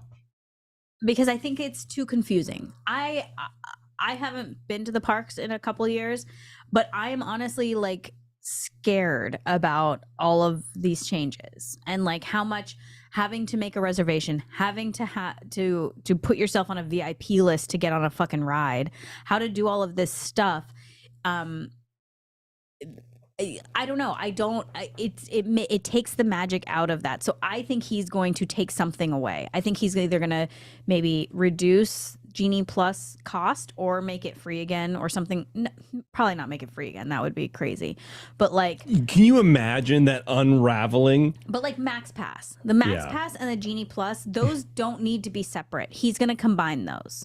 That's what P says. He says, just first of all, he says one Max Pass. That's it. I'm assuming that's what he's saying. I don't even know what that means either. But yeah, like that should be just one thing. Like stop overcomplicating everything for everybody. Life is too complicated already. We're going to friggin' Disneyland to have fun and to like relax, not to get a Genie Plus and then find out that, oh, it doesn't work here. I have to get another thing over here. Yeah, but here's the thing about that. People are still going in record numbers. The park is still full. But like are they using these things? Yes. We don't know. Yeah, no, we do, because last year when the year-end statements, or I think it was Q1 when they reported on Q4, they are like at pre-COVID levels of, and like 50% of guests are buying Genie Plus. So people are using it, and just anecdotally talking to people, like even in Discord, I think Jason was saying in the Discord, like, fucking Genie Plus just sort of fucks the standby lines. Oh yeah, because you have to get it. Right, you have to. Right, exactly. I get that, but then the Max Pass. What the hell is that? I don't think it exists anymore. Why are they separate? Why do you get the Genie Plus, but then it doesn't work for certain things? Like if I'm gonna buy something because capitalism, because marketing, because those things that it doesn't work for Chapek. are the popular things. Yes, that's but Chapek. But it's also as a result of the guests complaining that there's too many people. Right. And so it's all in, this is the thing, it's all chasing the end point of less people in the parks, a better user experience. Mm-hmm. And that's all anybody's ever wanted. And of course, we're going to have to pay for those things. You'd be dumb if you didn't think we would. There's literally no way without buying all of those houses around in a, 8-mile radius, right? And quadrupling the size of Disneyland. But even that wouldn't be enough to satiate the demand for it. And that's so okay. There's no way. Cost will always be the limiter as to how who gets let into the parks. Right, and that's fine. That's fine. I get that. But I guess I love that you're not on camera and everyone's just looking at me. It's sort of annoying, and I sort of don't like it. But I don't know where you put my computer, so. No, it's up in my office. Oh, of course it is. My thing is that, like, you should get on your phone. It should just be all or nothing. Like, what's that new ride? The really cool one that everybody goes on? Jungle Cruise. No, stop. Casey Jr., Autopia, Monorail, Mine Train. I hate you. Rainbow Caverns. I hate you so much. Fucking Big Thunder. You are the actual worst. Fucking La Brea Bakery. God damn it. The Fountain in downtown Disney. Damn it. World of Disney. Ketchup. Yeah, the ketchup train. Yep, the ketchup train. Tortilla Joe's. Fucking Hard Rock Cafe. Fucking Moe's Tavern. I hate you so much right now. Because you know what it is. I have no idea what you're talking about. I don't really care. I'm like half listening to you and half my eyes are floating. Oh my God. Yes, in Galaxy's Edge. Yes. Galaxy's Edge, the new restaurant in Galaxy's Edge. Ronto Roasters. I didn't say restaurant, ride. Oh, the ride. Rise of the Resistance. Zavi's lightsaber builders. Stop. Rise of the Resistance should be included in Genie Plus. The fact that it's not is just complete bullshit, and that's a Chapek move, and that's why he's gone. Bam, mic drop, done. Here's the thing. How do you know it's a Chapek move? You're know. implying it. How You're do you guessing. know it's not? I don't, but I would not be presumptuous to assume that it is. We don't know, but no. You know how long it takes to repair a figure? Months. Where people in figure fishing have to write a thing like, this is the figure I need to do, and this is what I need to do, and they submit it, and then it goes up the chain, and it gets approved, and it comes down the chain, and they go yes. And it takes a month, maybe more sometimes, to fix that. There's no way in hell these changes were done within the last 6 months or a year. They were in. This is probably in motion, but for 5 years. What I think you're forgetting is that the parks were closed for 13 months. And that gave them a lot of time to figure this stuff out. And that's right when Chapek took over. Well, he took over, but Iger didn't leave. Iger was still very much involved. But they didn't get along. They did not agree on stuff, and Iger left. Supposedly. Right. Okay. That's a rumor. We don't know for sure. Oh my God. I'm just saying, if you're going to say it, you should couch it because you might be wrong. Okay. And I'm trying to keep you away from the realm of like all these other Disney, things. We are the bastion. Me. We are the what's the fucking wall in Game of Thrones? The White Wall? No, it doesn't make that sounds too racist. Yeah, it was what? No, the Ice Wall, the Great Wall, the North Wall, the Great North, the Great White North. Great Wall. I don't know. Anyway, take off. Anyway, to the Great White North. Take off. I don't know what you're. Is that from that beer? Stranger Brew, yeah. Yeah. Yeah, but it's from their album. See, I did know, though. You did. Very good. I'm very proud of you because that song was from their album. It wasn't from the movie. Wow. That's how cool I am. I don't know why I knew that. And how do you know that? Because I'm cool. That's debatable. Oh, well, whatever. Anyway, I forget what even I'm trying to school you on. Okay. So, number one, you say Max Pass. I don't even know what the fuck you said. Yeah, Genie Plus is going to be combined. It's gonna revamp it. Everything. I'll just give you that. We'll revamp it a little bit. Yeah. Number two, what do you think?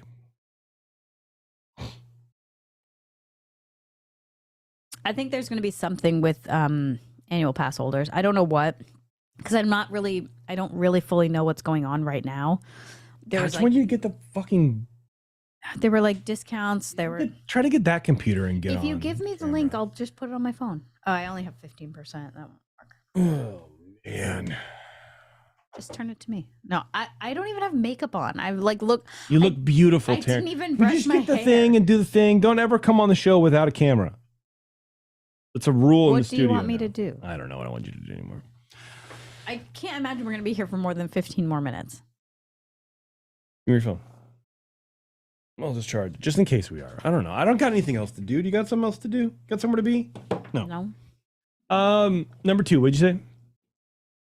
Something to do with the magic keys. Well, first of all, I hope he fucking changes it back to just annual passes because there's no way. I know he won't. Yeah, because there's so much marketing involved in that, so much press and so much like time and effort internally. They're not going to do that. That was just so stupid, and I bet that cost a lot of money to make that change, and it was so dumb and so stupid. But anyway, I think they'll make a change with that, and I can't decide That's what fine. it is. It can be general because you know we don't know the inner working, so it's fine. Because what I'm thinking about are the things that don't seem to be working. Genie Plus, yes, people are using it. That doesn't mean that they like it. It's not getting good reviews. It's being used because you feel like when you go to the park, you have to use it. It doesn't mean that it's working well.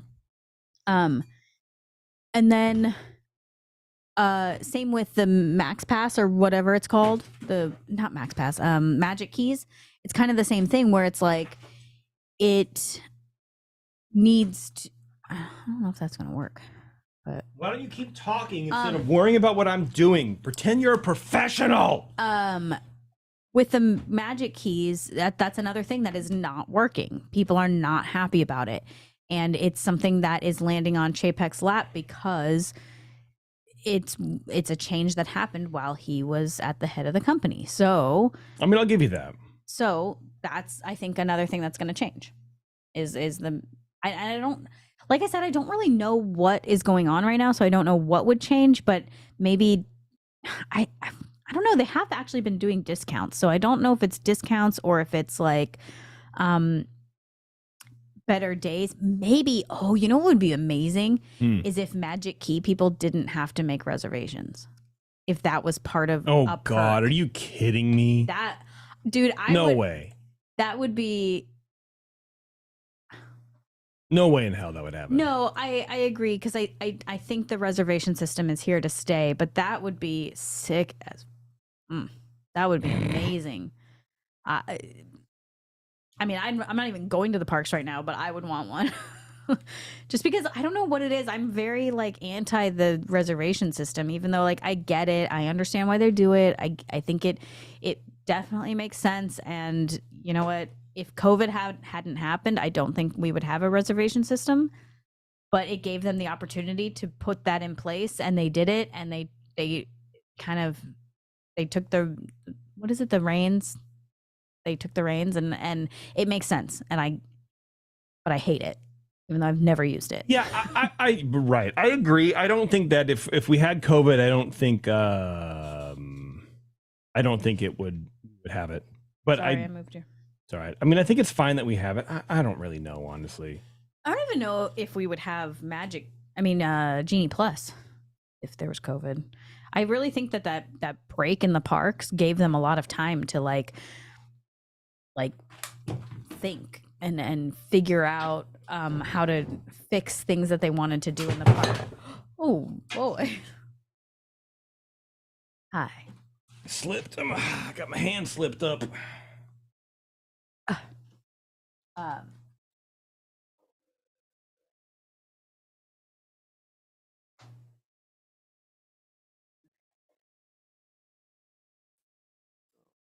Oh, it's not plugged in. Dummy. But I don't know what a number 3 would be. It's going to be something with Disney Plus, though. All right, there you It's going to be something with streaming. Wow. There's Taryn. Hi. Thank God I can't see myself because I'm sure I don't look great. Look beautiful I as didn't usual. even like Taryn. straighten my hair. Oh I my have no God. eyebrows. I have nothing. You want me to pull the camera back here? Watch this. Yeah. Put it like back like in the other room. There. Look, it's just informal nonsense. Sure. It's fine. I like you have a picture of yourself on your sweatshirt. Got her ass. Mm-hmm. Well, I guess that's it. Oh my God. I'm kidding. Can I have my phone back? That's how I was looking at the chat. Yeah. I mean, it's a good thought experiment about what he would do because I don't know. I mean, we don't know, obviously, internally. I mean, I think, he's got to address the, I don't even want to call it overcrowding. Maybe someone can speak on that more than we can. Two people who absolutely have not stepped foot in that park since 2019. 19. From what I hear, it's super crowded and just busy all the time and sort of not fun. So But how do you also, address that? How is that different than before COVID? Because it was super crowded but I and think sometimes not fun. I think it's because there's less cast members working. But That's what I've heard. And that could be true, but I would say that is not necessarily a Disney problem. That's a global problem. Sure. Like you can't get staff anywhere. And so Well, I mean, I don't know. But again, we don't have to come up with solutions. We just have to come up with maybe problems that Iger is going to try to tackle. Right. So maybe it's somehow to reduce that. I mean, I think anything he's going to do is going to cost the company money. I think they're going to have to spend money to solve whatever perceived problems people think they have. Okay. And I don't know what that could potentially be. I have no idea. Not because I'm just like out of touch with the parks, but because I don't think that anything is inherently super wrong. I agree that Chapek wasn't like the greatest leader in the world. He wasn't a charismatic person. No. But and he fumbled the bag pretty good with, being quiet about the Don't Say Gay bill, moving all the Imagineers and shit to Florida. Like, that's all fucked up. I bet It's all for cost savings. Yeah, maybe. I mean, you tell them we don't have to move. I mean, maybe because a lot of people, a lot of them. for sure, and a lot of people were scared, and then they pushed that move out now, and so they might cancel it. That's gonna be my third. So that's my third. Okay, all right. But I don't see what Iger's gonna do. Really, that's gonna make an impact on anybody. Because Iger was, but Iger was. I know, but I guess that's what's sort of fucked up. Because Iger's just always been like a movie guy. He was the one hands-on in the planning meetings for those fucking Marvel movies. He couldn't keep his mitts off of them. He bought Star Wars, ruined, absolutely destroyed that. Chapek brought it back. Because of Chapek brought it back, corrected that ship. Whatever. But I don't know. Iger's more of a movie guy than a parks guy, and I feel like he's not really going to do anything. I'd be interested to see, because I know they are in talks with the unions for the cast members, most of them, for negotiating the new a new wage. I'm interested to see what he's going to do with that.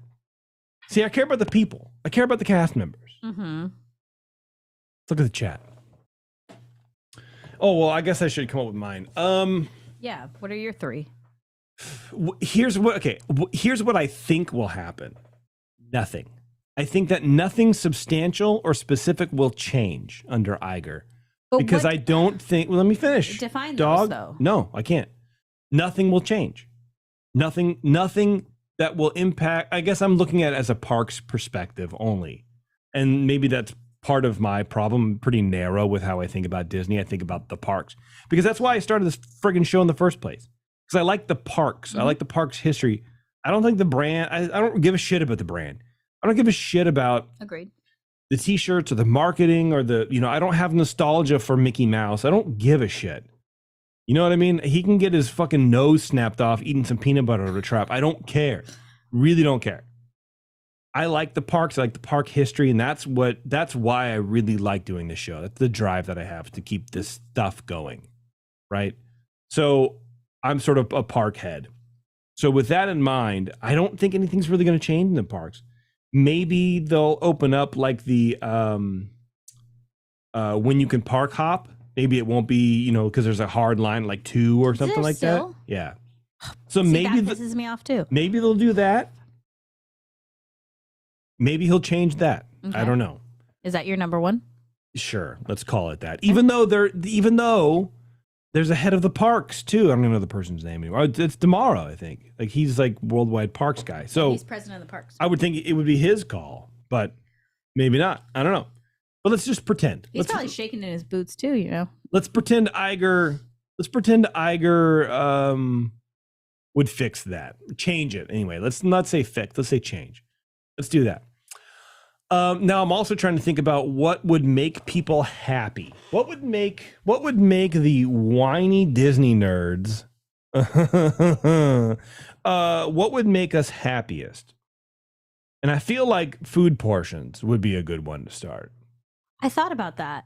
But I'm also just kidding. Yeah.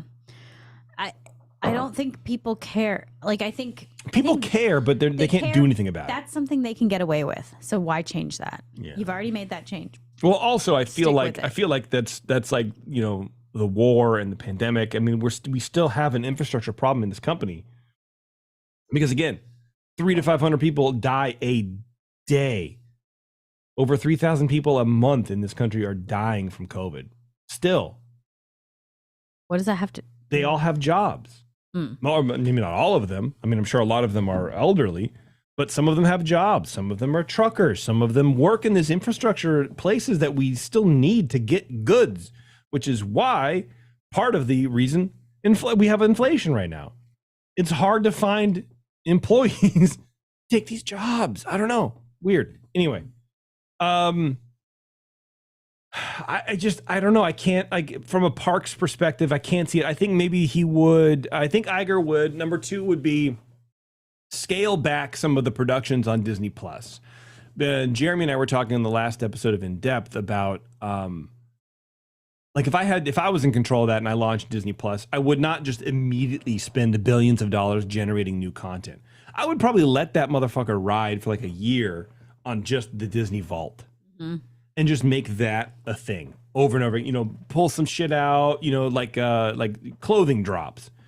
Put some stuff. Hey, this movie will be available for only a week, so you better go. Fucking watch. Herbie gets a colonoscopy. You got to do it, or else it's gonna go away, and you'll probably want to hang yourself if you never see it again. That kind of thing. Maybe do that because it costs almost no money. I mean, obviously servers cost money and all the software and all that kind of garbage. But for the most part, you're not generating new content. But let that fucking marinate for a year and then start going, okay, what are we going to do? we obviously got to do Star Wars and we got to do Marvel shit. Those are the two things we got to do. So let's do a Marvel series. Let's do a Star Wars series. See how that goes. Let's go. You know what I mean? Like ease into it slowly. So I do think Chapek sort of fumbled a little bit there with the Baggerino and sort of went really hard, but that was his baby, his streaming baby. As much as, you know what I mean? Yeah, and so he had to do it. He had to put it in. So I think Iger will pull back a little bit on that kind of stuff. And that makes sense. That makes sense to me. I think that he probably should. My only counterpoint to that, and it's based on what you said earlier, is that Iger is a movie guy. He's a movie guy. He might not pull back on that for that reason. You're right. Number one, Disney Plus is TV shows, so he doesn't give a shit. Number two, it's Chapek's thing. So he's gonna undo anything. If it were me, I would, even if it was just like a show of how I'm better, I would undo the other guy's stuff just a little bit, just tweak it just a little bit, even though it'll suck for all those people, which I imagine these projects are greenlit. Or these projects, I have no idea. We're speaking in hypotheticals, but like, if budgets are pulled back, people are going to lose their jobs, and I'm going to be on the side of the people who lose their jobs or potentially lose their jobs.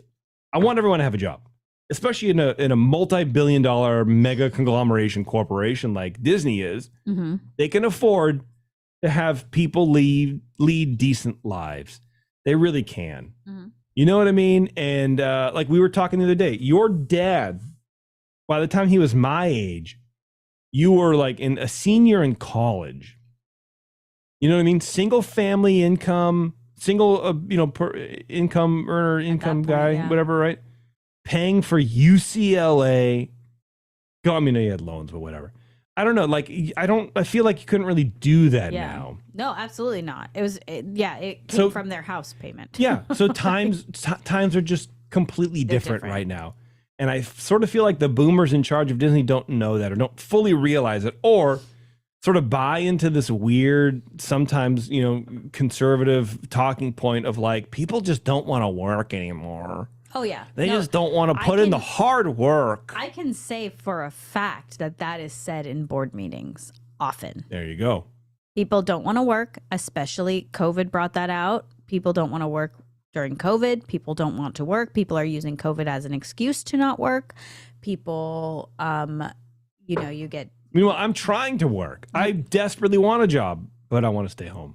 Yeah, you get a week off if you have COVID. So people get fake COVID because you, as an employer, you don't have to prove it. I love fake COVID. There's these things are brought up constantly in these meetings, and so you think about it on a global level like that, and absolutely, for sure. All right, I'm gonna get one last beer, and by the time I'm done with that beer, we're gonna end this show. Fair, because we've sort of been going, which is fine, and I like it. I think it was warranted. I got to come up with a third one. And I got to go to the bathroom. Sure. Can you grab me a hot water? I could. Yeah. I'm capable of doing that. Thank you for doing that for me. Well, I didn't say I would. I'm capable of. Yes, thank you for doing that for me. I didn't say I would. Thank you for doing that for me.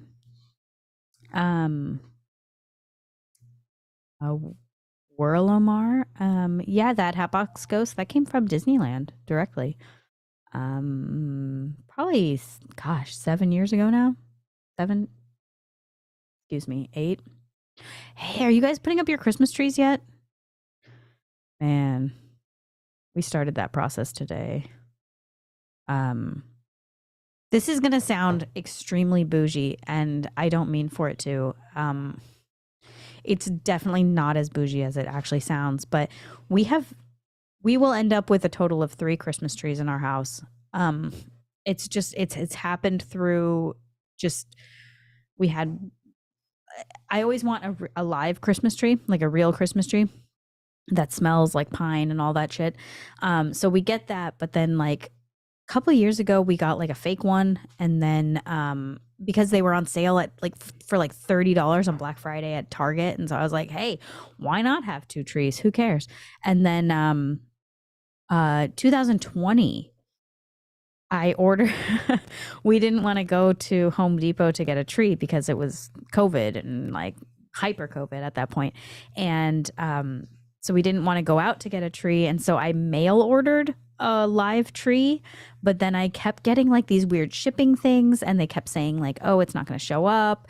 And so I panicked because I'm like, I'm not going to not have a tree. Because the one that we got from Target, the fake one, is like, it's real small. And it's kind of like, it's cute and it's fine. And honestly, I shouldn't be such a baby about it. I could have just used it, but I wanted like a real life-size tree. So I ordered a fake tree because I panicked, and then the fake tree showed up and the real tree showed up, and so now we have 2 fake trees and we get a real tree.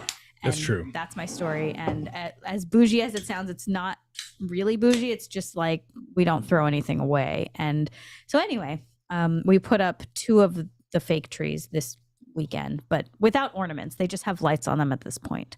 But I will say, if you're in the market for any kind of fake tree, if you have the option to not get lights on it, don't get lights on it, because don't get lights on it. My God, those things are annoying. I got your hot water. Do you want it? Yes, please. You shake it up first. It's going to, it has stuff in it. Yeah, no. I'm shaking it up. It's not just water. It's not. It's carbonated. I know. Okay, you open it by your computer. No, it's yours. You want I it. don't have an opener. There it is. I don't have Go an ahead. opener. Why Here, are you? there's an opener. Why are you being a Chapek right There's now? an opener. Why are you being a Chapek? You're really going to open it, Taryn? I got a second one. I was just teasing you. I was just shaking that bottle just to be a dick. I'm just teasing you. I would never do that. But the fact that you would open it, I think you need help. I don't know. I don't trust myself. Maybe it wouldn't. Number 3, I don't know what I would do. So I'm going to read a little bit of news here. Disney announces upcoming layoffs, hiring freeze to cut costs, and internal memo from CEO Bob Chapek. This is what Ashley was talking about a little bit ago. This is from Bob. I am fully aware this will be a difficult process for many of you and your teams, Chapek wrote. We are going to have to make tough and uncomfortable decisions, but that is just what leadership requires, and I thank you in advance for stepping up during this important time. As we work through this evaluation process, we will look at every avenue of operations and labor to find savings, and we do anticipate some staff reductions as part of this review.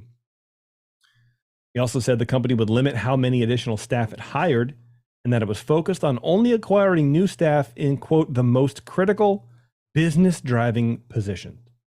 He says, quote, we are limiting headcount additions through a targeted hiring freeze. Hiring for the small subset of the most critical business-driving positions will continue, but all other roles are on hold. Your segment leaders and HR teams have more specific details on how this will apply to your teams. So this is Chapek's words? Yeah. Even that, it's corporate jargon. It's not friendly. It's not Disney. It doesn't sound Disney. I will say it's not friendly, but Iger was throwing out some corporate jargon too in his memo to everybody. So, what's good for the goose. That's the management style. I think that's what rubs people the wrong way. Mm-hmm. But I wonder what Iger saw in Chapek to tap him for the role when he knows that he's not this person. I wonder. I'm not trying to be like an Igerist, but like, did he tap him for the role, or did he? Well, that's what we've been told. That's the story. Speaking of storytelling, is that Chapek was Iger's pick. That it was Iger's decision to elevate Chapek, tap him on the shoulder, and then 3 to months knight him, and then 11 months later come back. Yeah. Not 11 months later, but you know what I mean. Yeah, right? I have a hard time connecting those dots. Yeah, there was something in there that you read that I had a comment to, but I can't remember it now. Disney has around 190,000 employees, a figure that has dropped yearly since 2018. Well, okay, I guess. The memo is the latest business indicator on how Disney plans to follow up on a disappointing quarter, which seemed to demoralize investors. The company's shares fell to a 52-week low on Wednesday from $101 on Monday to just under 87. They have since rebounded to about 95 as of Friday evening. Well, guess what? They've fallen to 91.80 already. So the stock is all over the place.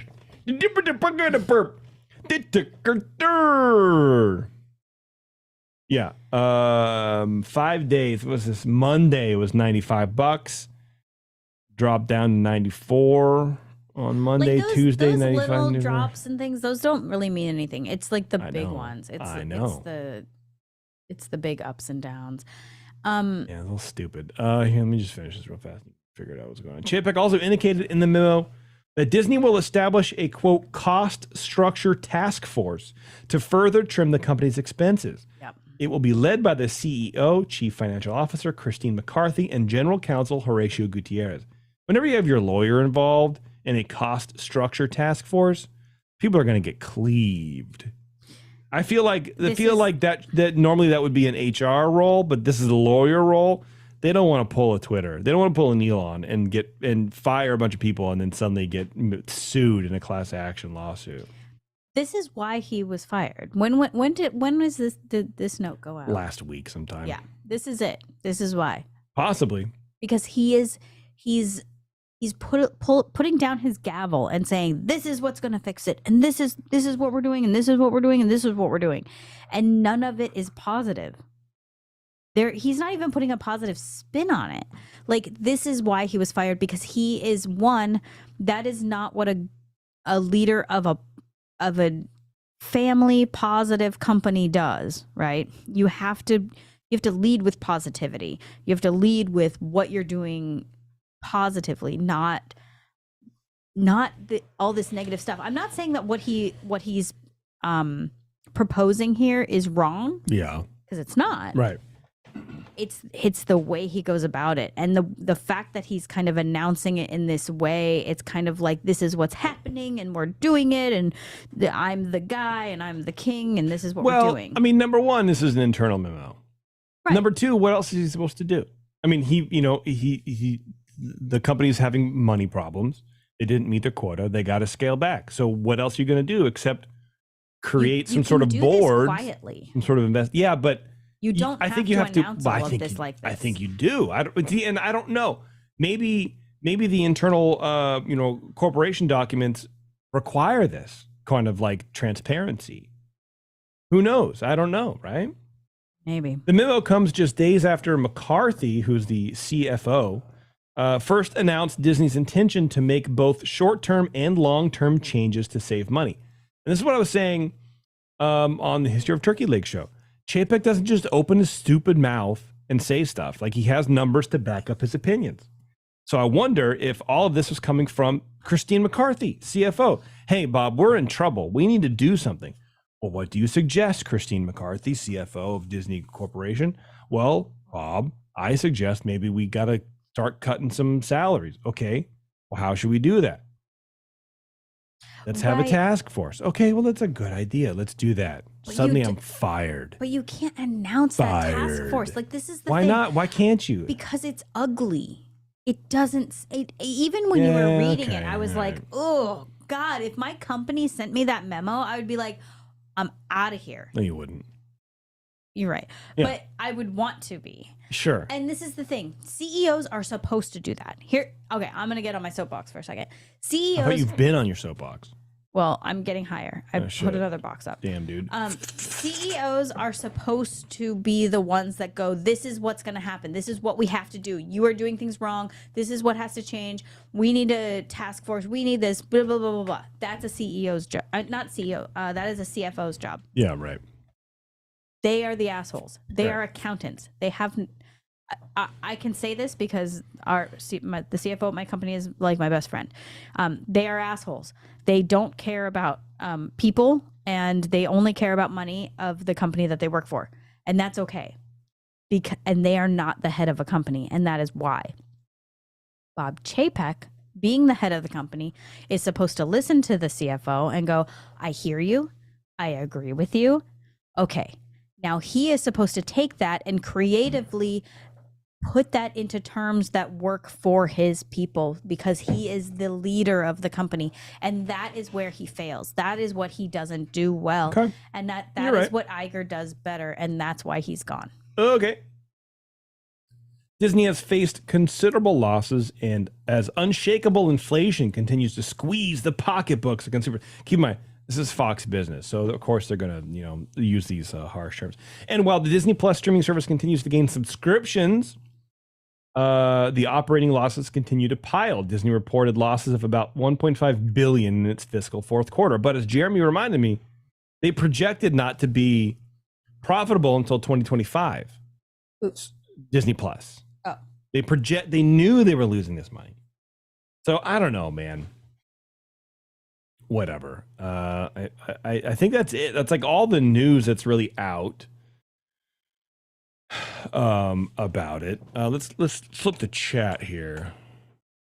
Well, Sarah's in the chat. What's up, Sarah? Sarah and Brian met up with Terrence. I saw that on social media. Oh, how's that? Exciting. You've seen Terrence more recently than we have. I know, right? So here's what Mr. P says. Back to the top three things. I still haven't figured out what the third one is because I don't know. Mm-hmm. I don't know. Other than to lower the prices of park tickets or whatever. But that's never going to happen either. That's the other thing. Everyone forgets how fucking greedy Iger was. But, he smiles pretty, so we can forgive him. Yeah, so whatever. That's his job is to smile pretty. I know, but we shouldn't be. That's what I'm saying to you, but you don't get it. Mr. P says, number one, Max Pass. I don't know what that means. Oh, he says returns. I still don't know what that means.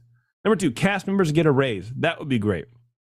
Number three, more keys go on sale. That'll never happen. The park's already too busy. I think for more keys to go on sale, you need to hire more people. And it sounds like from the letter Iger wrote, or Chapek wrote, projecting, that it was more like Burbank people than Anaheim people. You know what I mean? It didn't sound the Burbank people, like Imagineers and like executives and that's who was corporate going to get folks. Fired. Sounds like it. I don't know. It doesn't the freeze. Because you wouldn't put a tax. God bless. You wouldn't put a task force together to like go through Cars Land and be like, do we really need 3 people running Luigi's right now? No.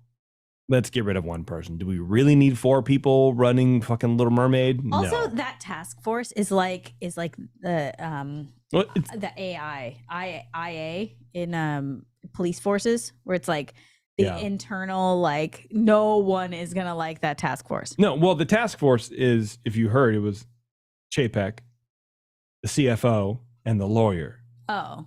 Yeah. So it's just these 3 dipshits running the books, going, that literally what aren't do we do? On the ground level, like they don't know anything. Right. Okay. For sure. I mean, the fact that it's the lawyers involved, it's going to be, it's not the people running the show at the parks. It's higher than that. And I feel like the lawyers involved to protect the company, because whatever they're going to be doing, at the corporate level is going to fuck a lot of people over. Mm-hmm. So anyway, that's all. More keys go on sale. I don't think more keys are going to go on sale. Because, again, you need more people. You need more employees in the parks. And I don't think you're going to get that. Although maybe you might. I don't know. We'll see.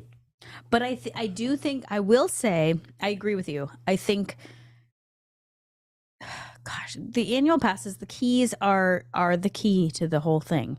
But it's a tricky process. And I think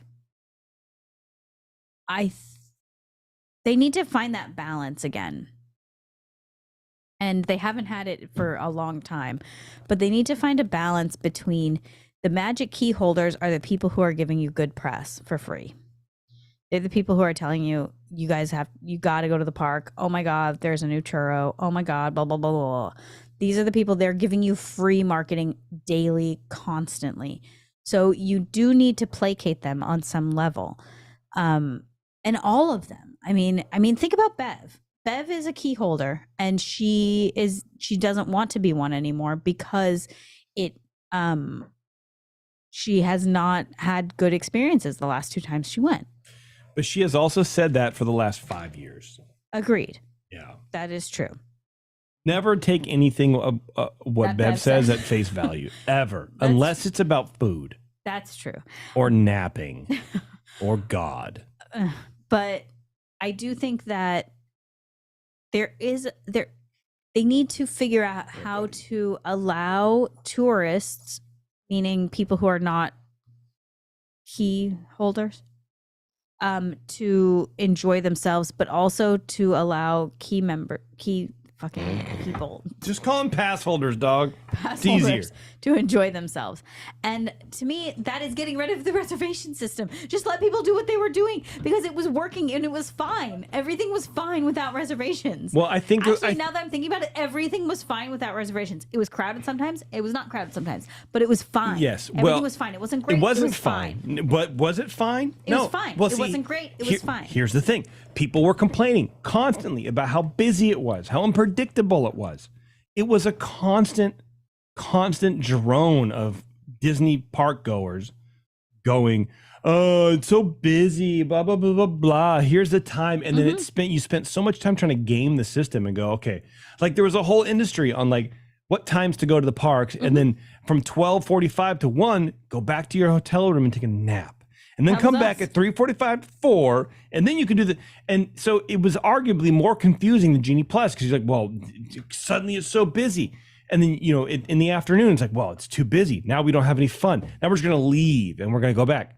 I argue the reservation system is a better system because it can help the company staff better, staff more appropriately, to give a better guest experience, and the lines and everything will be more consistent throughout the day. I think Genie Plus is a good system.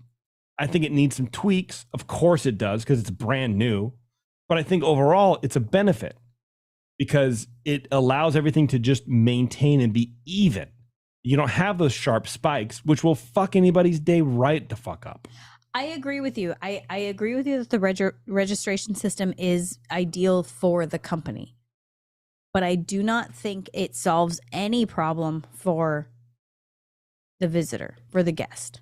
I think that the guest is secondary. Like I said, I have not been there, but I would guess, based on what I've heard Bev talk about and Terrence talk about, that the parks are the same or worse now with a reservation system as they were without before. And now, the hard part of the reservation system, it is actually Disney's fault. Before, it was like, oh, it's just so many people are coming. Well, but now it's like, oh, well, you let too many people in. See, well, the hard part is the pandemic, the worker shortage. Like they don't have enough people in there, so I don't think it's the reservation system so much as just the economy of the time. I was going to make a good point, and I let you finish your point, and I shouldn't have. I should have learned my lesson. Just interrupt you. If they're staffing to the reservation system, then they should have plenty of staff to run the park. I agree, but I think they're trying to like ride that gas clutch brake thing of like having the minimum amount of staff and having the maximum amount of guests in the park. I don't know. Anyway, I'm going to read the comments a little more. Ashley, annual passes, aka the undesirables. Yeah, I mean that was a bad Chapek moment too, but I don't think he meant it, so I'm going to give him. Omar says speech. Iger will give a speech. That's the best thing he can do. I agree.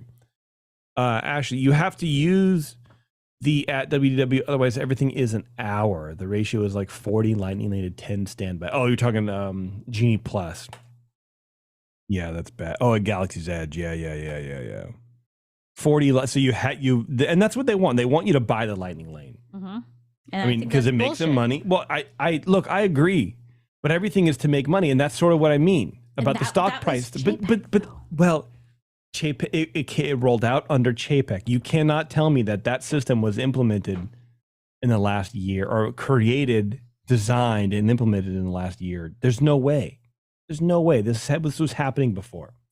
But that's sort of what I mean about like the CEO and the board being so focused on the stock price. And I know what they have to do. I know that's what they have to do. And I know it's ignorant to sort of say, and I understand all of that, but I'm still going to say it anyway. If you didn't worry about that, you wouldn't be so hyper concerned about driving people to purchase the Genie Plus package when it is inherently not as good as what you had before that was free. The guest experience arguably is worse now for Genie Plus, and you're paying for it. And when you pay for it, you sort of fuck everybody over.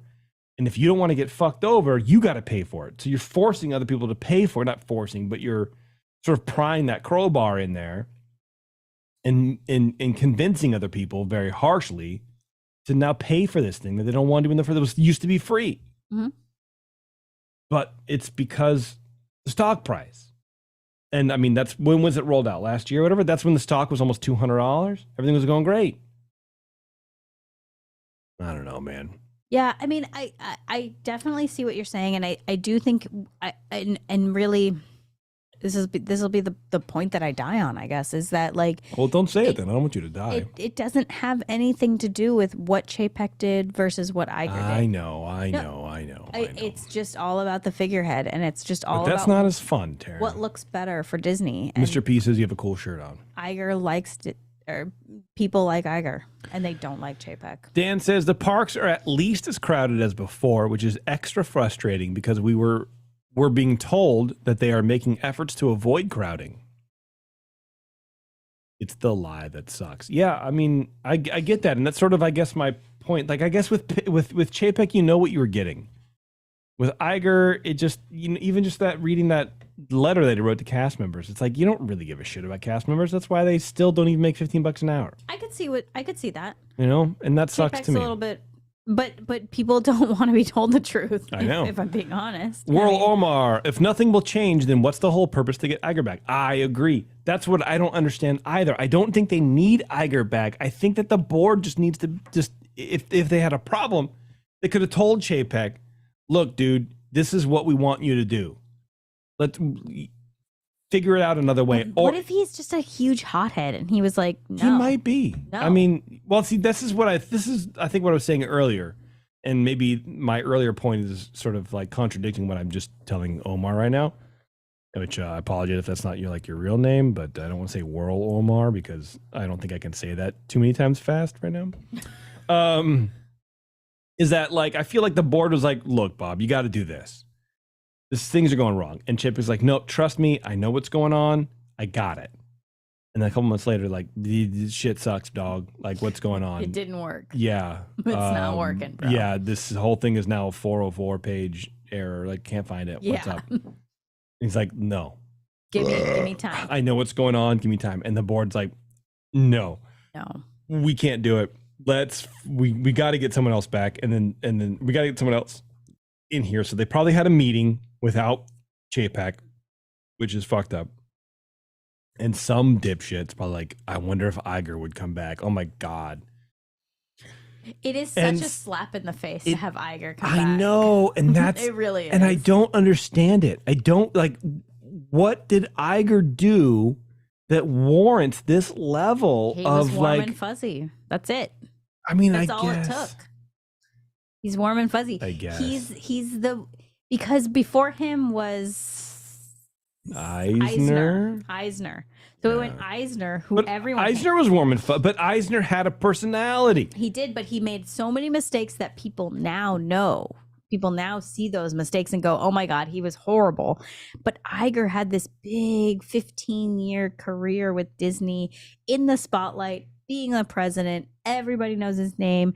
He got Star Wars. He got all this stuff. He made Star Wars Land. He did all these things. And oh my God, he's so amazing. And he didn't do any of it. Again, just like Chapek, he's just the figurehead, right? He's just the guy that signs off and says, okay, fine, put my name on that. But he did all of these things that people our age, people in this kind of age group who are Disney adults now, saw. And Iger did those things. And then Chapek comes in, makes a few mistakes, and people our age are like, yeah, I don't know about that. I don't know about that. I mean, I think what it is a lesson for anybody who wants to succeed in management, that you need to have a personality. If you don't have a likable personality, you will not go far. And if you do go far, you will not stay there, right? Because that bungee cord will snap your ass back. Absolutely. Yeah. It's to be quite honest, I have not gotten to where I'm at in my career because of I've gotten there because of certain skills, but a lot of it is just personality. And I think that's a lot of what it is. And it's like like I've said previously today, is like I've seen people get fired and they've been very smart people, very skilled people get fired from these high position jobs, and it's shocking to me. And it's because they don't have that. It's almost like actors. Actors, you can be the most talented actor. You can know all of your lines. You could be so good, but if you don't have that it factor, if you're not able to be nice on set, it's charisma. Yes, you're not going to get as far as somebody else who has the same skill set, because let's be honest, you're not like a freaking genius. So like you could have the same skill set as somebody, but if they have more charisma than you, they're going to get it. Like that's what it is. Look at The Rock. Terrible actor. Awful. But he smiles. He's a handsome guy and he smiles. Yeah. Terrible actor. Awful. Like not good. Who else is not good that is like super popular? Keanu Reeves. Keanu Reeves is terrible awful. actor. He's awful, and I love him nice so guy, much. super. Like you can tell in his interviews he's a very genuine man, and I would love to be his friend and hang out with that man. But he's not a great actor. Yeah. You know, but then you have like the people who you can tell are just sort of themselves. Like I'm getting like 4 names confused. I'm getting Robert Paulson. Which is not his name, and I'm getting Robert Downey Jr., which is not his name, although that is another person. I'm thinking of oh my God, Taxi Driver. I cannot believe that I cannot remember this motherfucker's name. I know who you're talking about, but I can't think of it now. Also, and I'm thinking of like Morton Downey Jr., and that's not it either. Robert, Bobby, you talking to me? I'm looking it up for you. My brain hurts. I can't write tax. What's his name? It's I almost had I'm gonna have a seizure. Robert De Niro. That's what it is. Robert De Niro seems to be the only guy basically in Hollywood that it's him. Jack Nicholson is another one. That's the personality. Mm-hmm. That's just who they are in every single fucking different. role. That person is the same motherfucker every time. That even good of actors, to be honest. If I'm gonna be honest right now. I disagree. No, I think you're a terrible judge of actors. Because that's who they are. They're just playing themselves. But that's okay. But if you can pull it off. Right. Well, and there's like some subtlety with characters building and whatever, all the backstory and shit. But for the most part, 80% is them. Right. And I think that's cool because they're nice enough and cool enough to have the personality to be able to fit in all of these cool roles. Harvey Keitel is another one that I think is the same person in real life as he is on screen. Yes. And so see, that's the thing is like Willem Dafoe. That doesn't make them a good actor. That makes them a good human being. Like they're just a human being. It doesn't make them a bad actor, but it makes them high on charisma. Like if we were a D&D character, they would roll like a natural 20 for charisma. Okay. 100%. But they also have the talent to back it up. Nonetheless, Chapek did not. He was lacking in the personality character. I'll tell you what. Iger, if you were talking D&D, Iger is like the bard of the company, right? Of the party. He would sing and play the lute, maybe the pan flute. Who knows? Maybe do a jig. Nobody knows for sure. But he would lull everybody, and everything would be fine because he was would you call Iger handsome? I think he's handsome-esque. Yeah, he's pretty sort of a Harrison Ford-esque. But if Harrison Ford was he just a looks midget likable. Troll. No. He looks like your friendly uncle. Yeah, he doesn't look that friendly. Iger? I feel like I could go up and talk to Iger and he would actually talk to me, being a nobody. Yeah, but see, I also get that vibe out of Chapek. But anyways, doesn't matter. The point is, Iger is the bard of the party.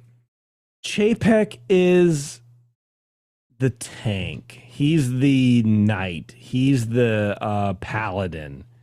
Chapek's the paladin of the party, where he's like, armor, and the tank no like one takes a likes lot him. of damage. Not. Oh God, still had the cap on.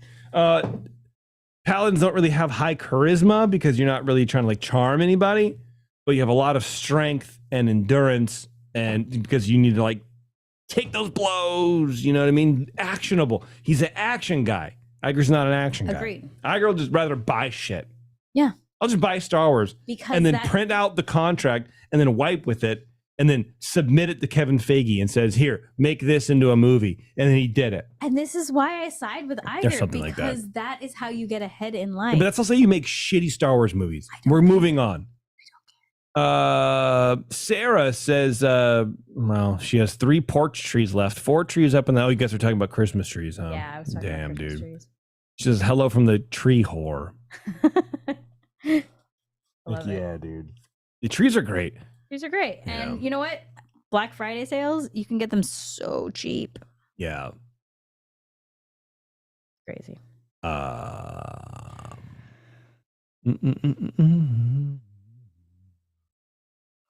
So I think we are going to do our happy hour. Yeah? Yeah, Friday or Saturday. Mr. P is going to help me because I clearly can't do it on my own. You can, you don't want to. I can't. I don't even know how we would do it. Like, I don't know how Discord works enough, but I want to have a drink and hang out with people and talk to people like listeners and people like listeners. All right, great. And have Mr. P doing his jams. What you need to do, Taryn, is you tell your mom to look through the scrapbook and find the receipt from the Candy Cane Inn, find out what room they were in. Okay. That you were conceived in. So all the listeners, every time they go there, they can stay in that room. That's what you need to do. We should call them and see if we could get a discount. The coitus room. Gross. I will never stay in that room. In the coitus. No, I would never stay in the room either. But you know what? Like Brian's going to stay at the Candy Cane Inn. I think someone else stayed there before. Recently, I forget who. Yeah, somebody recently, yeah. No. I think that'd be funny. Like if you stay in that room and you show us proof, you'll get like 35% off our Etsy store. Dude, you could get something free on our Etsy store if you stay in dumb that shit like room. that. Like Yeah, that for is sure, so dude. difficult to get a certain room at a hotel. I know, right? Oh, it's Omar. You're correct. Yeah, what's up? Yeah, I'm so smart, man.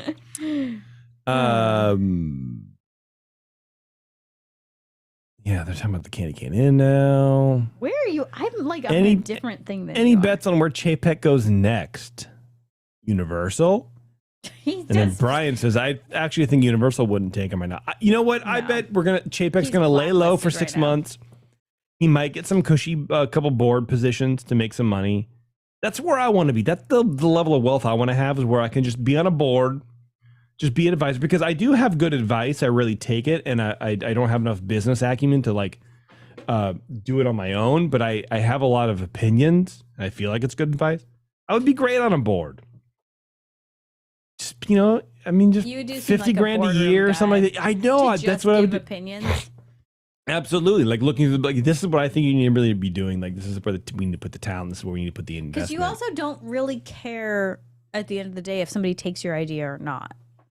Not true. You only want to get credit if they do take your idea, but like if they disagree with you, like you don't seem to really care that much, and then like you really are kind of just a board guy. But I guess what kind of statement is that though? It's like, yeah, if someone takes my idea, I want credit. Absolutely. Well, no, I know. I don't want credit for the dumb idea. But boards are not for ideas; they're for opinions. Yeah, I know. So if somebody doesn't agree with your opinion, you don't really care. It's not going to affect your person. You're not going to be butthurt by that. Untrue. Yeah. I'm hyper offended by anybody who doesn't accept my opinion as greatness. Oh my God. Because I look at this person and I go, this person has no idea what they're talking about. Oh my God, I live with Chapek. Yeah. You wish. I'm married to Chapek. You wish. By the way, did you shave today? Yeah. Thanks for noticing. It was like 5 hours ago, but yes, I did. You have also been upstairs playing video games for like 4 of those hours. Untrue. So... Look, I have weapons to level up in Call of Duty Modern Warfare 2, okay? Sorry, I can't. That sounds really not Sorry, cool. I can't spend free time with you. Yeah. Or a child. Yeah, I can't decorate a Christmas tree with us. You didn't decorate it. You put lights up. I'm just joking. Which is what you do all the time. Let's keep looking through. Where does Chapek go? Okay, so here's my thing. I think Chapek will lay low for about 6 months. We won't hear from him. You go to a cushy board position, maybe 2. Who knows? And but where will he go after that? I sort of feel like he'll sort of dip his toes in the tech world. I'll say maybe some Uber action or something like that. I think he he's might going be. hotel. You know what? I think what he would do. I think he would go Netflix or some kind of streaming thing that mirrors Disney Plus, or some lesser known maybe Paramount Plus. Or yawn right into the microphone. Just get the sound. ASMR. You're not editing. Who cares? ASMR, just right on. Like, this is what it fully sounds like. There was no sound. I heard it. I heard it through my headphones. There was sound. Anyways, I feel like Chapek will land on like a TV production doing somewhere linked with streaming. He's so hyper into streaming right now. I think that's what he would do. Good. Yeah. Thanks, man. Are we I guess that's it. finishing up? Because I Yeah. gotta go potty. Let's finish up. We're done. I mean, we're done. Like, there's nothing else to really say, right? Yeah. There's no more information. No, now we're just We've complaining. given the most opinions that we could possibly give at this point. I agree. Yeah, I agree. I don't know. It's weird, man. It's a weird time. I want to say it's historical, I love it. but like I don't care that much. I guess. I mean, I sort of do. I don't know. I think what I want to remind everybody is that the Disney company does not care about you. No. They care about your money, and that's every corporation. But what Disney has done very, very well is sort of woven this structure where they make you think that you're more valued than you are. And I feel like it sort of trickles down to the employees, but the proof is in the pudding, and the pudding doesn't stick to the wall the way it used to, or something like that. I don't know. I feel like the employees know that they're fucking employees. Like, they weren't really treated well during the pandemic. Even before that, right now, they're not being treated very well, I don't know. I guess that's my main takeaway from this. Is I want to remind everybody that they're just trying to make money. They're not your friends. Bob Iger is not your friend. He is not going to save the company, and if he does, it doesn't care about you. Walt Disney does not care about you as a person. They don't care if you're enjoying it. They just want you to buy the stuff. Just remember that next time you go to the parks and like things aren't going your way or whatever, and you're complaining and you're like cheering on the fact that Bob Chapek got fired and Bob Iger's coming back. He's not going to save anything. Nothing's really going to happen on the boots on the ground kind of stuff. Nobody cares. Nobody cares about your feelings. They care about if you're spending money. So, like we've said before, if you don't like what's going on at the Disney company, don't spend the money on the Disney company. Don't buy their stuff. Don't go to the parks. And eventually that will make change. Eventually you will not like Disney anymore, and you will not listen to Disney podcasts. And That's fine. If you don't like listening to the show, then don't do it.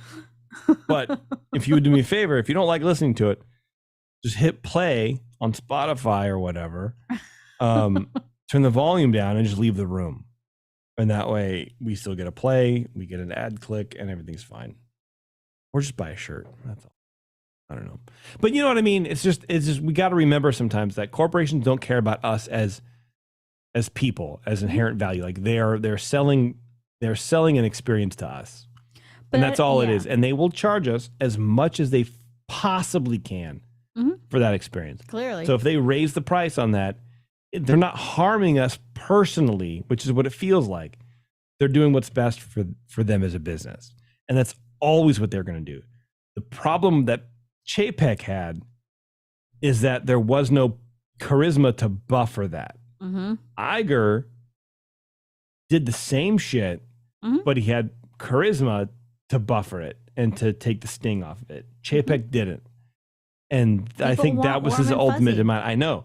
So they want to shake your hand while the other hand stabs you in the back and picks your pocket, basically. Yeah. And that's what Disney does. It's what Disney has always done and always will continue to do until attendance at the parks plateau. And even then, maybe they'll try to push it. When things go down a little bit, they'll back off a little bit, figure out some way to do it. And then that's the pocket that they'll live in. But ticket prices will never go down anymore. Like, you won't see these changes. They're trying to maximize profit. That's what companies do. So I think everyone just needs to sort of be aware of that and remember that. Yeah. Nothing really big is going to change. Maybe a little bit on Disney Plus side, but the parks, I think, are going to stay the same. That's my prediction. Yeah. I just got really excited because I've realized, and I'm pretty sure I've hit the nail on the head on this one, but we are all, it's Munchausen by proxy. Munchausen by proxy? Munchausen by proxy, yeah. You think the company is poisoning us? Yes. So it can get attention? No, so that, well, not so it can get attention, but so,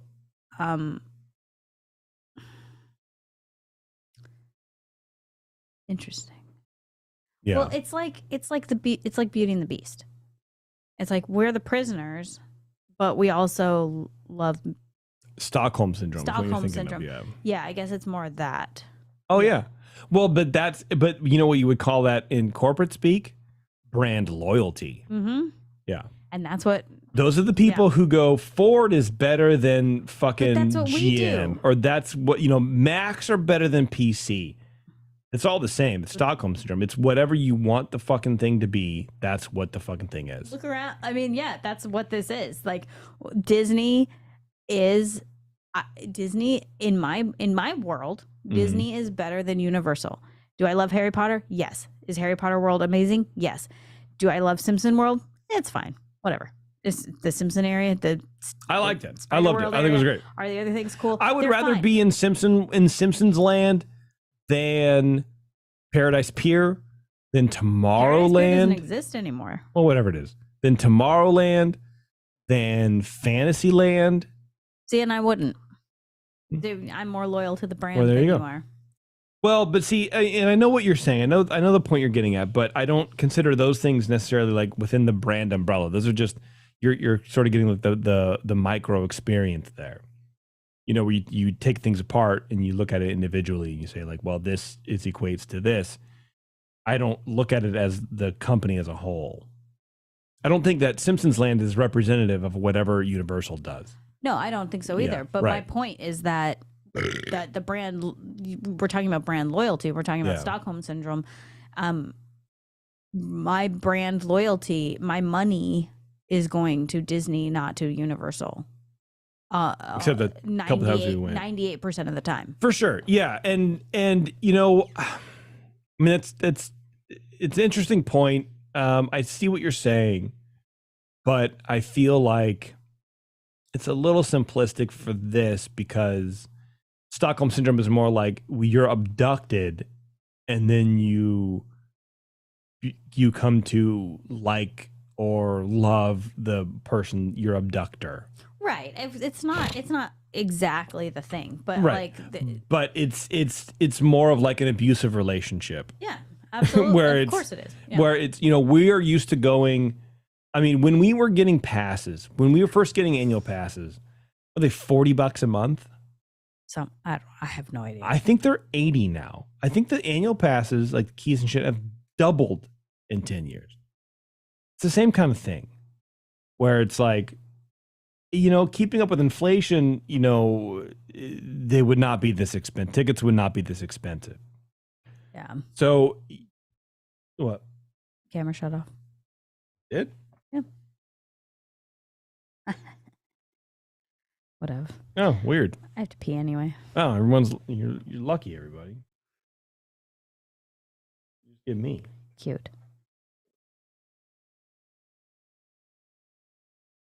Weird, I can one turn on. Anyway, I don't know, man. Let's check the chat real fast. Hopefully there's a happy hour later this week. Yeah, I don't know. Who cares? I can't wait. You're leaving? I have to pee. All right. Oh, thanks everybody for saying my Hatbox statue is dope. It is, man. You know what? Honestly, so a push pin oneer. Anyone have a Knott's annual pass? I haven't been a Knott's, I think, since I was like a little guy, since I was like 5 or 6. I want to go back.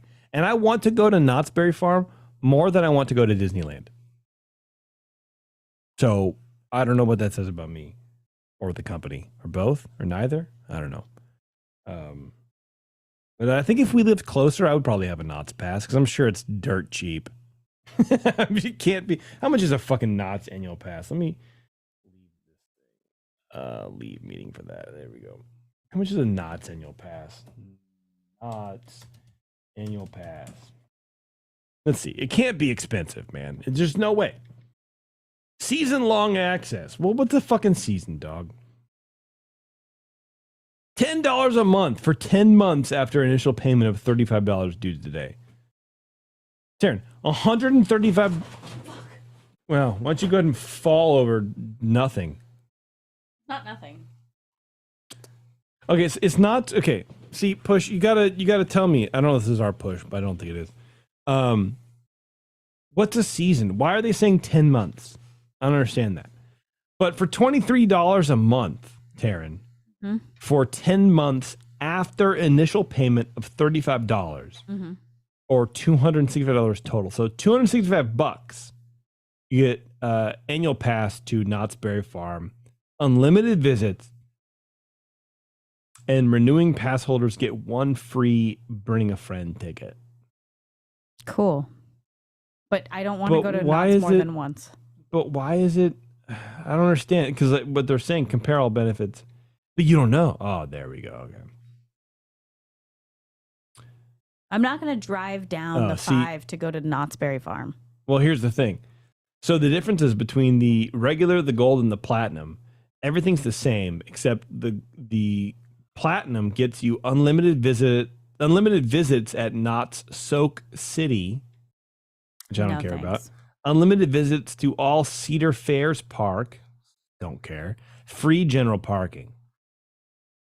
Everything else is the same. You get unlimited visits, renewed pass holders get one Bring a Friend ticket, easy payment plan, 10% food and merchandise discounts, Bring a Friend discounts tickets. Sounds good to me. So that is $10 a month for Knott's Berry Farm season passes. I would love that. Have fun. Yeah, it would be great if that was Disneyland. You for $149, you can get an all-season dining pass. Yeah, but who for cares? one low price, enjoy lunch and dinner all season, max of 2 meals per day. That's awesome. If you loved Knott's Berry Farm. Well, obviously. That's what I mean. Like, it's not that awesome because I don't care. Well, it's awesome because it's a good value. And that's I think, I don't say the problem, but that's the comparison is Knott's Berry Farm and Disneyland, right? Knott's Berry Farm is now, I think, what Disneyland was 30 years ago. Not saying that Knott's Berry Farm is going to be Disneyland in 30 years, but Knott's Berry Farm is lacking probably in a lot of stuff. Like I said, I haven't been there since I was like 5 or 6, so I've actually genuinely no idea, but I know people who have been recently and they had a blast. And that's all that you want, right? But Disneyland got the bigger draw so they can afford to charge more money for the experience and more people will go. And that's sort of a thing in retail where, like, if you charge a little more for something, more people will actually buy it. Because you're upping the value. The perceived value is there. Right, exactly. So, I don't know. It's just an example of, like, there's another theme park 10 minutes away that you can go unlimited for $10 a month. That is insane. Well, right now you can go to Disneyland for $80 a month and you have to make a reservation and you might not even be able to actually fucking go when you want to go. You can't even go when you want to go. But it's not crazy. But it's not Disneyland, so I don't care. I mean, know. And who makes it Disneyland? Cast members. And us. So without the cast members, without the I don't know. Without the interaction and the adherence to the Disney, the 5 keys or whatever, Disneyland wouldn't be what it is. Okay. It wouldn't. Cast members make Disneyland. Okay. From maintenance to the way they interact with people, to the way they clean it up, the way they keep it nice, the maintenance. It's all cast I would say members. maintenance and housekeeping are probably top. Anybody sure. else? I don't think that they make my trip or not. Oh yeah, absolutely. It's only the people I don't see. Yeah. I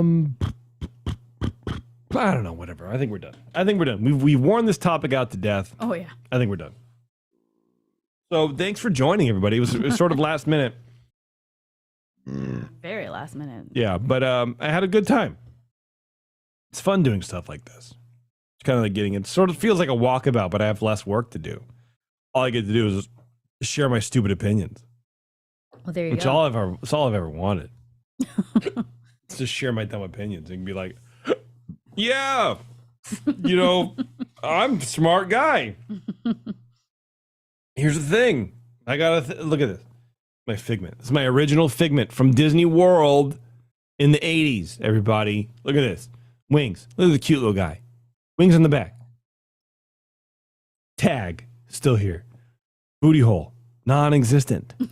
Weird, right? Figment doesn't poop. But you know what else I don't understand about Figment? Look, you got the one John right there, right, on his tail. And then you just got one random ass one on the side, but not on this side. Why not? He's broken. Oh. Why not? Why does he have one spike in the middle and then one on the side and that's it? I don't understand. It is weird. It is weird. It's unsettling. What if his butt is right here? His tail, is it really his butt? I guess. And first of all, why is he's standing like this, right? Like he's going like this. Why is he going like this? I'm Figment. I'm Figment. Now I hate him. I don't like him anymore. Anyway, I'm just kidding. Did you know that What? I want to go. I know, but did you know that Neil Patrick Harris is the president of the Magic Castle? No, but that makes a lot of sense. Yeah. He's like really into magic. Like he's a magician. I did know that. I remember that. I want to go to the Magic Castle. I want COVID to be over. It's so bad. Well, and he got on the board of directors because he's an actor. And then something happened and they were like a VP position became available and they were like, hey. That's how him and his husband got the kid. It's like, what? And he did some Alakazam shit and like, that's not, boom, we got a kid right here. No. And he was like, and so they appointed him to be the vice president, and then the president left, and so they were like, hey, why don't you be the president? And he just like fell into this role, and he doesn't really know how to do it, but he also kind of took it from being kind of like a shit place. It was kind of going downhill. Was it? Yeah. I've heard nothing but like rave reviews about that. No, because the way that it worked is that you, in order to buy a ticket, you had to dress up. Yeah. Very, very, very strict. Of course. For men, had to wear dress shoes. Yeah. They had to wear a jacket and a tie. Good. And Disneyland should adopt that. Oh my God. Shut up. That is not true. So they had to do that. And then, but ow. Also, no one could see that. Damn it. But also, I threw Figment at Taryn. Also, the food there, you had to buy a ticket for food. You had to eat dinner in order to see the magic show. But but the food was terrible. Oh, that's not good. Not good. No. No. And so even though these people would have this night, they'd eat the food and then they'd see this wonderful magic show, they'd leave going, that was underwhelming because the food wasn't good. And it's not that that's the only thing they remembered, but they left hungry and they're kind of like, oh yeah, that food was just not good. So when he became president, he like, there was a fire and the Magic Castle almost burned down, but it didn't. But because it was so close, there was some damage. And so he shut it down for like 6 months or something like that. Are you serious? So he shut it down for 6 months. Yeah. And during that time, like, revamped the menu, got new chefs, like actually like really brought the thing up. Even though he had like zero presidential skills, he actually made that thing like better and made it happen. Well, you know what? You know why it works? It's because he doesn't have presidential skills, which basically, if you're a president of a rinky-dink operation like that, you're just a fucking producer. Mm-hmm. He has tons of producer credit, so it makes sense. That's all it is. That's all you're doing. All you're doing is a producer. Yeah. Just making shit happen. Yeah. And so he did it, and it's doing great now. And I don't know. I thought that was really cool. I would love to go to the Magic Castle. I mean, we have a friend who is a member, and like we should go, but then fucking COVID. God, fucking COVID. Stupid. I hate it. Yeah. Whatever. Okay, I think that's it. I think we're done. What? No. I'm joking. Yeah, I'm get the fuck joking. out of here with that shit, dude. No, fucking, I'm the joke guy. Mm-hmm. Okay, so R.I.P. to Bob. God bless wherever you are, man. Just know that I was pulling for you. I want to make a shirt. You know, like those classic like 80s or 90s gone too soon shirts where it's like the name and a crescent and then the photo, but the photo has like the feathered edges, like the date of the person like lived, that was born and died or whatever. That's what I want to make for Chapek. I want to sell them. Yeah, I'm gonna do it. I'm gonna do it. I'm gonna do it. I'm gonna put it on. I'm gonna put it on the Etsy shop for cost. I don't even want to make any money on it. I just want people to buy it. That's what I want to do. Omar, here in Florida, it's like COVID has been over. No one talks about it and nobody wears masks. Same in Cali pushes, but not everybody in Cali. Yeah, Florida's weird, man. You know, watching soccer, watching European soccer, like English Premier League and shit, it's like 70,000 insane fucking people screaming in each other's necks. And it's like there's no mask anywhere. And then I'm on the